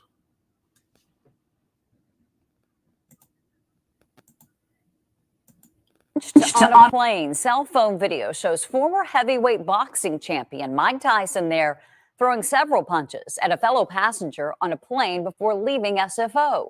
Tyson and that other passenger were not arrested. Our Henry Lee has been getting reaction, and he also talked with a woman who was on the plane at the time, and he joins us live. Henry. Heather, the video's shocking. Iron Mike Tyson just wailing on the guy behind him on a JetBlue plane. But at this point, he's not facing any charges. Former heavyweight champion Mike Tyson caught on video punching a fellow passenger on a JetBlue plane at San Francisco International Airport. TMZ obtained cell phone video of the confrontation. Who wants to be hit by Mike Tyson? My Lord. He packs a punch, as we've seen in the ring. It happened Wednesday night as Tyson was set to fly out of SFO to Florida. He was in San Francisco to attend the 420 Cannabis Festival. According to TMZ, Tyson took a selfie with a man who was extremely intoxicated. The man sat behind Tyson and continued trying to talk to him. Tyson's reps also say the man threw a water bottle at him. In the video, Tyson punches the man in his face several times. The man was treated at the scene for facial injuries, but provided minimal details of the incident to San Francisco Airport Police and refused to cooperate further. The men were not arrested and were released from the scene. SFPD says this video surfaced after they talked to the men. Any follow-up investigation will be handled by the San Mateo County Sheriff's Office. I know a lot of people are under the misconception that, oh, his fists are a deadly weapon. No, they're not. But KTVU legal analyst Michael Cardoza says the man who was punched could potentially have a case against Tyson, both in criminal and civil court. He has no right to punch anybody, no matter what that person said to him. That's not justification for punching someone, especially with Mike Tyson's skills. Cardoza says Tyson's celebrity status could cut both ways. And he is a trained boxer.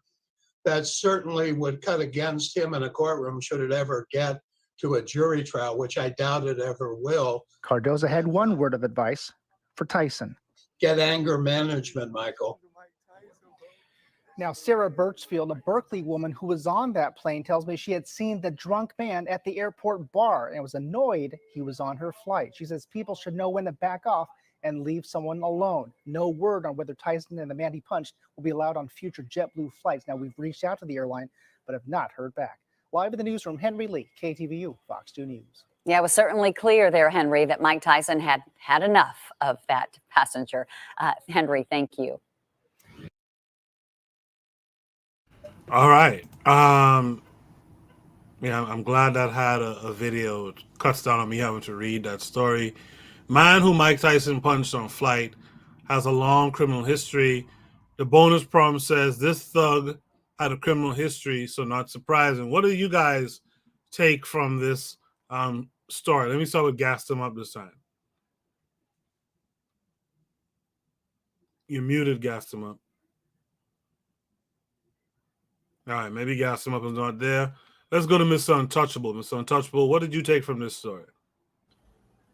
Oh, I watched some other elements of the clip itself, and I saw that the person was really trying to provoke Mike Tyson. He was actually being very ridiculous, but the story is going to be twisted. My question is, where's the security? You know what I mean? Why would you go? I understand that you got to travel. Sometimes you got to go get here or there, but you understand that you a boxer and you a target. You a target. You know what I mean? You have millions of dollars. People are going to target you, you know, and I think that he should never be traveling without his security to prevent these kinds of things from happening, because all people are going to say is big bad Mike Tyson takes advantage of this innocent white person, this white male person, when in fact it's the other way around. You know what I mean? And they're going to twist it like that, and the world is going to believe them. I think that he should exercise, you know, some better decisions. And I think that he shouldn't travel without his security with him, you know? I agree with that. Kevin Carre, what say you to this? Listen, when you poke the bear, you're going to get the claws, man. But, you know, the guy was drunk, starting all this problem. But this is what they do all the time. They come out, they see someone, and they start talking and provoking, and then that person react. But the bad thing is the person that reacts is the person that's always gonna get penalized. You know, as Mr. Untouchable said, you know, where's your security? You know, that could have easily been avoided. Easily.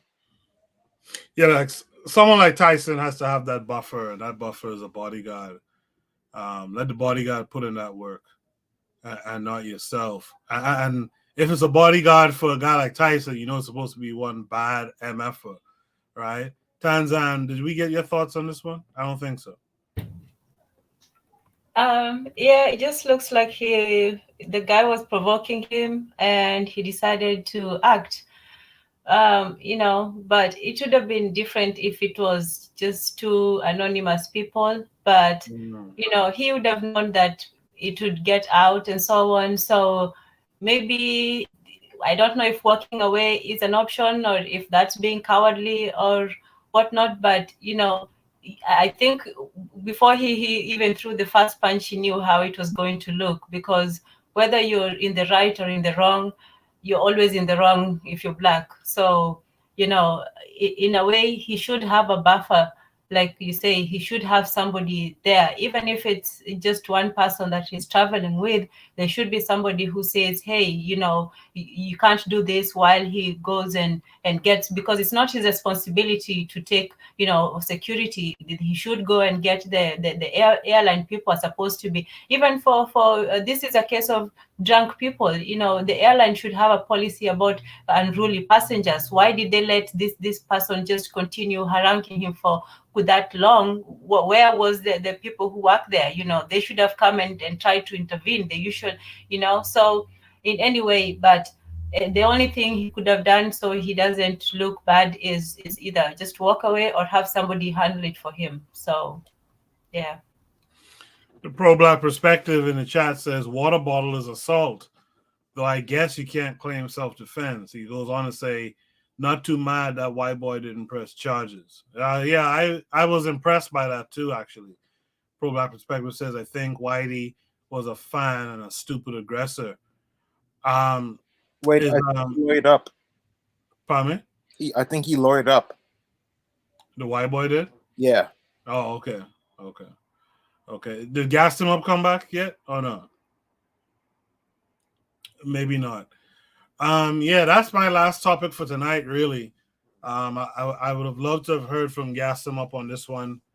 And if Razuli was around, it would have been nice if he had chimed in as well. But that's all the topics for tonight. It was a swift show. I'm not mad at that. I think we did a good job with all the topics that we had. I want to thank everyone who was on the panel tonight. I want to thank Gas Him Up. I want to thank Tanzan. Hopefully, Tanzan will join us again next week. Yes, and thank you for having me. Before we go, can I just ask a question? I have been wondering about the Caribbeans. I know everybody has a certain patois that they speak. Mm-hmm. Do you understand each other, or do you have a general one? Like, the Trinidadian and Tobagoans, I know they have a certain way, the Jamaicans, the St. Lucians, and so on. When you get together, do you all understand each other, or do you have a certain lingua franca? No, we understand each other. If we're from the Anglophone countries, we tend to understand each other. It might take a minute, but the thing is, in the Caribbean, at least when I was growing up back home, we listened to music from like all over the Caribbean too. Mm-hmm. And so we tended to have an understanding for how Jamaicans speak, for example, or how Haitians speak, or what have you. So, we kind of were primed for that. Mr. Untouchable, you're from the same place I'm from. What's your take on it? No, I agree. I think that because we share and exchange culture and music and some food, our food is basically almost the same, and plus a lot of people actually from the Caribbean, they live in our respective countries, so we've been able to a lot of dialogue and exchange happens. A lot of the universities many Caribbean people go to, so we interact with each other all the time. So I think that that's kind of caused us to communicate better with one another. I think it's a lot of different nuances to that question, but I think that's really the main reasons we share and exchange music, information, culture, food, all aspects of different kinds of things. And do you also have like a secret language? Because sometimes when I hear the Jamaicans speak to each other, or Caribbeans in general speak to each other, you can, like, you hear certain words and you might think you know what they're talking about, and you really don't. And then when they turn around and speak to you, they speak with the accent, but with a certain proper language.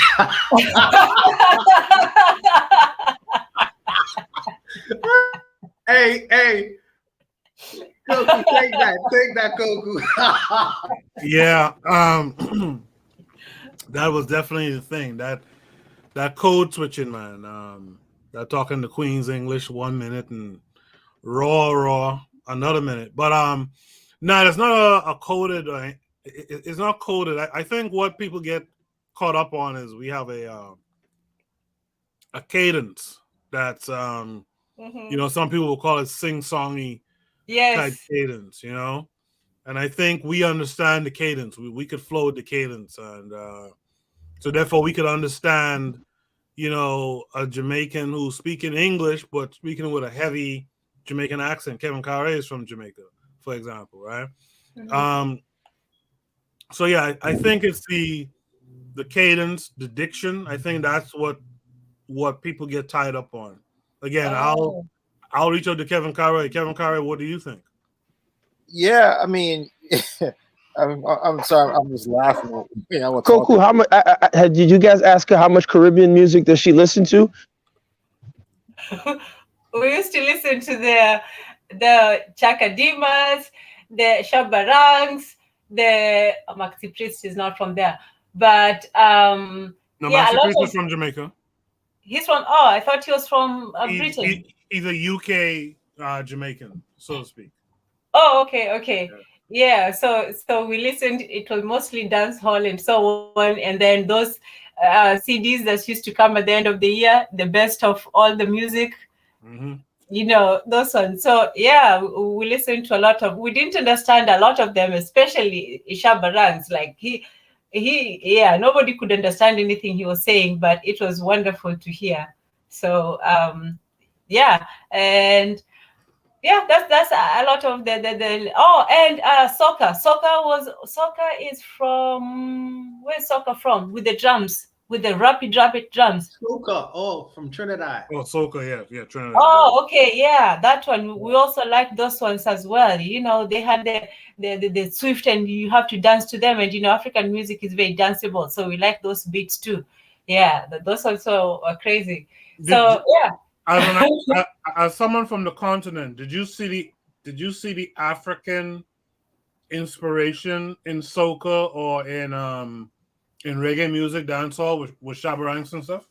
Yes, especially the beats and the drums. You know, especially with soca was like more the traditional dance. You know, with the rapid beats, and then you have to move very quickly and so on, and dancehall reggae was like the more modern music. And there was also a lot of going back. There was a lot of Africans who were reggae artists. I don't know if you know Lucky Dube. I don't know if you know. Oh yeah, so Alpha Blondie and so on. So there was also a lot of Africans who really appreciated the reggae music and brought that to the people. So yeah, Africans always, even in East Africa, there's a great, not just, you know, the Jamaicans who came back to Ethiopia, but even in other East African countries, there's a big reggae music, and it's still huge up to now. You can still go to places where all play just reggae. That's all they play. Caribbean music, soca. Okay. Yeah. Nice. Okay. And I found it, for some reason, we always sort of neglected the Caribbean. I always say for some reason, but I find it's easier to talk to Caribbeans because they are less resistant to the idea of Africa. They're more accepting of it. I'll just say that. Let's not make comparisons. Everybody has a different experience. Right. But yeah, but this is the first time I've been, you know, on a panel with mostly Caribbean. That surprised me too, because usually it's either one or the other. But it's good to listen and to learn so much. And yeah, thank you for having me. And I look forward to being here again. Yes. We look forward to you being here again as well. Can I add something real quick too? Yeah, go ahead. With soca and calypso, they said one of my professors told me this years ago that they also, if you listen to African high life music, you'll hear that in soca, you'll hear the influence in soca and calypso. It's called African high life. You know what's funny? It actually happened the other way around. I would argue that soca and calypso actually influenced African high life. If you really study it, it was much more. Yeah, hello? Yeah, talk about it. Yeah. So for example, one of the there's a big song in Cuba called "The Peanut Vendor," and Flavor he redid the song, "Wine Baby," da da da da, ba ba ba ba da. But that's an old Cuban rhythm that he got from Osadebe, who's a high life artist, and Osadebe, of course, got it from the Cubans, and so there were they don't talk about it, but in the 1900s there were a lot of Caribbeans who were actually seamen, men who were on the seas that were going back to Africa, some who stayed, and they brought a lot of soca and calypso rhythms. There's that Fela Kuti song. Is it? I think it's Shakara. I think it's Shakara. That's an old calypso bass pattern. As a matter of fact, the Afrobeat rhythm, that drum pattern that Tony Allen uses, I think he gets it from Sonny Rollins. Max Roach plays that beat, and the name of the song is Calypso. I forgot something, but it's called Calypso something. So there was a very strong back and forth between the Caribbeans and the western part of Africa in terms of the seamen who were going back and forth, the merchant seamen. And so that's a part that's not really talked about, how both sides were actually influencing one another. It wasn't Yes, just them drawing from Africa. gas them up. You know what? I agree with that completely, because when I was listening to some highlight from the Congo, and I said to myself, wait a minute, this old soca music. So I'm saying to myself, where would they learn this kind of music from? Because I'm hearing like old fashioned Lord Kitchener kind of. I'm saying, where you gonna get this music from? So even with Nigerian high life too. So I think it's a whole lot of truth to what you're saying, because I was fascinated, because even up to date, a lot of the music is basically, I'm hearing like a whole lot of the soca rhythms the contemporary Nigerian artists are taking. I don't know if they like having a cultural exchange, or they speaking to one another, but it sounds very similar to contemporary soca music. It's fascinating, man. Fascinating. Yeah, I mean, no, I mean, perfect example of a contemporary example is Marsha Montano and Tamaya during, I think it was 2013, that song "Bam Bam," right? It was such a big hit. Marsha Montano did a remix for it. It was big in the carnival for that year, and Sean Paul was on the remix. I personally am not a fan of Afro beats, but I will get into that. But yeah, no, that's no, crazy. I'm not a fan. That's I'm not a crazy. fan because I just think it's watered down. It's watered down R&B with African beats, but whatever. I don't want to get into it. They'll say I'm a hater. But yeah, the back and forth, the interplay. There's a great book even with, like I said, Cuba is very, very instrumental. Brazil, Trinidad, Jamaica, these are very, very instrumental places where Africanisms were actually kept intact, right? When you look at the Obia man, that's something that I think the Jamaicans haven't done a great deal of exploring, how Obia survived. And in other parts of the Caribbean, I don't think they've done a great deal exploring Obia, because you go into Africa today, there's a lot of quacks that call themselves medicine I'm men sorry, and deep into what the is occult. Yeah. Obia? I'm sorry, what is Obia? Like medicine, voodoo, like the voodoo man, Oh, the medicine man, okay, right? okay. Yeah, and so a lot of them, a lot of the Africans kept the tradition. So, like in Brazil, you have Exu Mari, right? Because I don't want to talk about religion, but the contemporary Nigerians say Ledumare or Lodumare, not considering that there's Exu Mari, right? Which we didn't have a concept of devil, but it's just very fascinating. And I think that especially the Caribbeans, I think can do an even stronger job in exploring those Africanisms that were actually preserved, and that can be juxtaposed and cross-fertilized with what's still remaining on the continent to make it even stronger. There is, Yeah. And may I take a moment to Sure. respond to the pro-black perspective about ting-a-ling-a-ling?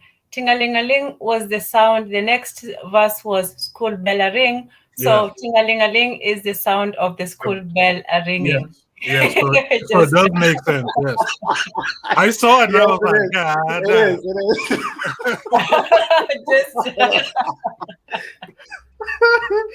And the other part is knife and fork, 5 feet down flame. You couldn't tell me as a kid growing up in the U.S. when I first heard Shaba, I thought Shaba. First off, I didn't really know what he was saying, right? Because I didn't understand it. But just the way he dressed and the way he looked, I said, "Oh, looks like one of my uncles in Nigeria. He's definitely in Nigeria." And I was like, "Yes, finally we got one, right?" And then when I found out I was Jamaican, it's like, okay, I still don't care because I mean that guy, to me, he embodied. Like I said, just his look, his sound, it was very African. Like you could have dropped him in the middle of Dakar, or you drop in the middle of Bukom, Ghana, and he'll fit right in. And of course, the sister from Kenya is saying, so I guess I could have dropped him in Kibera somewhere, and he would have fit in Kibera too. So Absolutely. Absolutely. Yeah, so and he did come to Kenya eventually. He did. yes, exactly. So I guess I want to ask you guys on the panel. So if that's the case, then what is it that for our African American brothers and sisters, why is it that they don't see those continuations? Say that again. I think they did. Gas them up. You can ask the question again. I said, so here you have Caribbeans and Africans on this panel, and we're talking about similar high life and soca and things like that. I'm trying to understand, like, especially within the modern day perspective, and you hear these people, I don't want to say their names, but these people who say disparaging things and vice versa, but who say things about they're not African and whatnot, and that's okay. Why do you think they don't see those African continuations in their activities, as opposed to like a Caribbean, will see those things, and like brother Untouchable said, he'll listen to some Congolese high life or some Nigerian high life and say, wait a minute, that's Lord Kitchener right there, who the Africans stole a lot from. They stole a lot from Lord Kitchener. But go ahead. Yeah, no, I think they did. I think Black Americans, Africans in America, I think they did. But I think they've been convinced more and more over the years to get away from that Africanness. And so now they shun it more. But if you go back in like 90s hip hop and stuff, 90s hip hop was full of like, early 90s hip hop was full of like Egyptian, symbolism and all that kind of stuff. Back in the day. That was big in the 90s too. Everyone wearing a Malcolm X hat and the medallions. Right, and the Ankh and all that kind of stuff like that, but they've been convinced surely over time and a lot more in recent years, it seems, to kind of give that up. What about you other guys? Tanzan, what do you think about that? I think that they started a good movement. They started to reach out to Africa, but the difference is they didn't come to Africa. When the first Pan-African movement started, they actually met with each other. They went to the continent. The continental people met and they met in different places. Sometimes they met in Europe, or they met in I think the Caribbean, and I think in Africa, Addis Ababa. So, but there was an actual meeting. So I think what happened in the 90s was the Blacks in America had a very pro-African, they went towards Africa, but the Africans didn't get the message, so to speak, So I think we continued in our way, and we didn't know that some people were reaching out to us. And in a way, they felt that Africa had rejected them, that we had not returned that love that they had shown us. And I think that's also another cause for how maybe they're feeling now, that they have been rejected, so they want to be more protective of who they are. Absolutely. The pro-Black perspective in the chat says, LOL, school bells. Yo, got me. We had different bells in America. That shit had me rolling. He says, yeah, I think everyone has given up on Africa, including people in Africa. Mr. Untouchable, you wanted to add something there? No, I think that as far as the Africanisms is concerned and the people in America, I think it's where you are in America, you would see or people be more embracing of their Africanisms because I really look at America as a bunch of different countries, I mean, in particular because of the histories and who was really in charge of these territories for a very long time. For instance, in New Orleans, you will see a whole lot of Africanisms. They have retained, they have what versions of voodoo called hoodoo, where they integrate a lot of different African traditions and things of that nature. And in South Carolina, you have the Gullah Geechee, who's retained a lot of the Africanisms, because there was a documentary between the Gullah Geechee and Sierra Leone, and comparing and contrasting the people of those areas in relation to the people who actually lived on the continent itself. So I think it's where you actually are in America, where you would see more of it, and then where you are in America, where you would see less of it. It just depends on where you are because the histories of all them states are very, very different. In Florida, you would see a lot of some of the Africanisms as well. People forget about South Florida and what went on down there. But that's with the Spanish, but that's a whole nother matter. I just think it's where you are in America. America like to posit itself as a United States of America, but in truth, they are really a bunch of different countries and territories based on who basically was in that territory for hundreds of years. So I would answer that question like that. Kevin Carreo, do you want to add something there? Yeah, I just think too. A lot of these people that goes from they just go where the wind is blowing. One day they are more, next year now they're FBA. It's like let's say there's just a small minority of them. So they just go where the wind blows. Yeah, I'll give you the last word on it. Well, all I will say is this is proof that Shaba Ranks would have been a great Pan African leader, and so I think, yeah, we need to vote Shaba Ranks for president. I am down with that. Yeah, but that thing that Oni said there, yeah, I think everyone has given up on Africa, including people in Africa. I think that's a real thing we're gonna have to really address within ourselves in the near future at that too. But that's it for tonight. I want to thank everyone who tuned in tonight. We went over the 11:30 time a little bit. My apologies, but let me thank Tanzan for being here. Tanzan, do you have a channel on YouTube? No. Okay. I mostly just listen. Okay. Well, yeah. Well, please join us again next week. Gas them up. You mentioned you and Jay had a show. Do you guys have a show together? Yeah, me and Jay, we just we do things on Friday. We go into like the occult thing. We look at language and stuff like that. So it's on Gas Them Up. You can type me in YouTube or you can email me gasthemup@gmail.com. But just light stuff.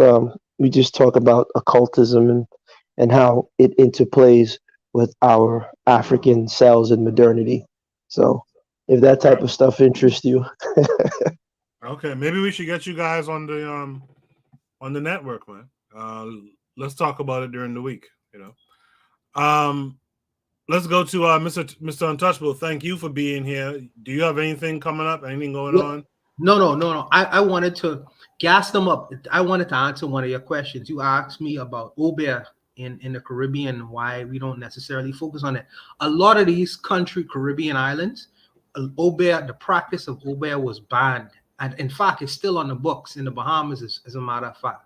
So practicing, because Obeah was a collective, a bunch of different kinds of African religions. That's I think the slave master put this name called Obeah on top of it, but really is a bunch of different African religions, which was banned in a lot of these Caribbean countries. And like I say, it's still on the books. But there is a anthropologist from the Bahamas. His name is Timothy McCartney. He did a study on Obeah in the Bahamas, and I think in other Caribbean islands. If you look up his name, you may be able to find his book. If you're interested in, if you could email me it, I'd really appreciate that. I'll do That that. would I'll do definitely that. help. I'll do that. I'll find the name of the book and I'll email you. Yeah. All right. That's good to hear. Kevin Carre, what about you? Is there anything you want to shout out? Black first. All right. Thank you for that. Tanzan, you know what, Tanzan, I'd like to talk to you too during the week. So I'll try to email you during the week. Let's talk about some stuff. Sure.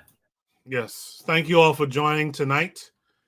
We will be back this week. This week that just passed here was spring break in my neck of the woods. And so I was off this week from teaching, so I just didn't do any shows this week. But I'll be back this coming week. And, of course, we'll be back here next Saturday for Shoot the Breeze. Invite your people, man. Let's get more people in here having this conversation. Marcus McGee said they mixed us up and tried to make us forget. Talking about us and our Africanity. The Pro-Black Perspective says good show. And I think that's a good last word to end on. We'll be back next week. Subscribe if you haven't done so already. Hit the like button and share the content. I'll see you guys later. And peace.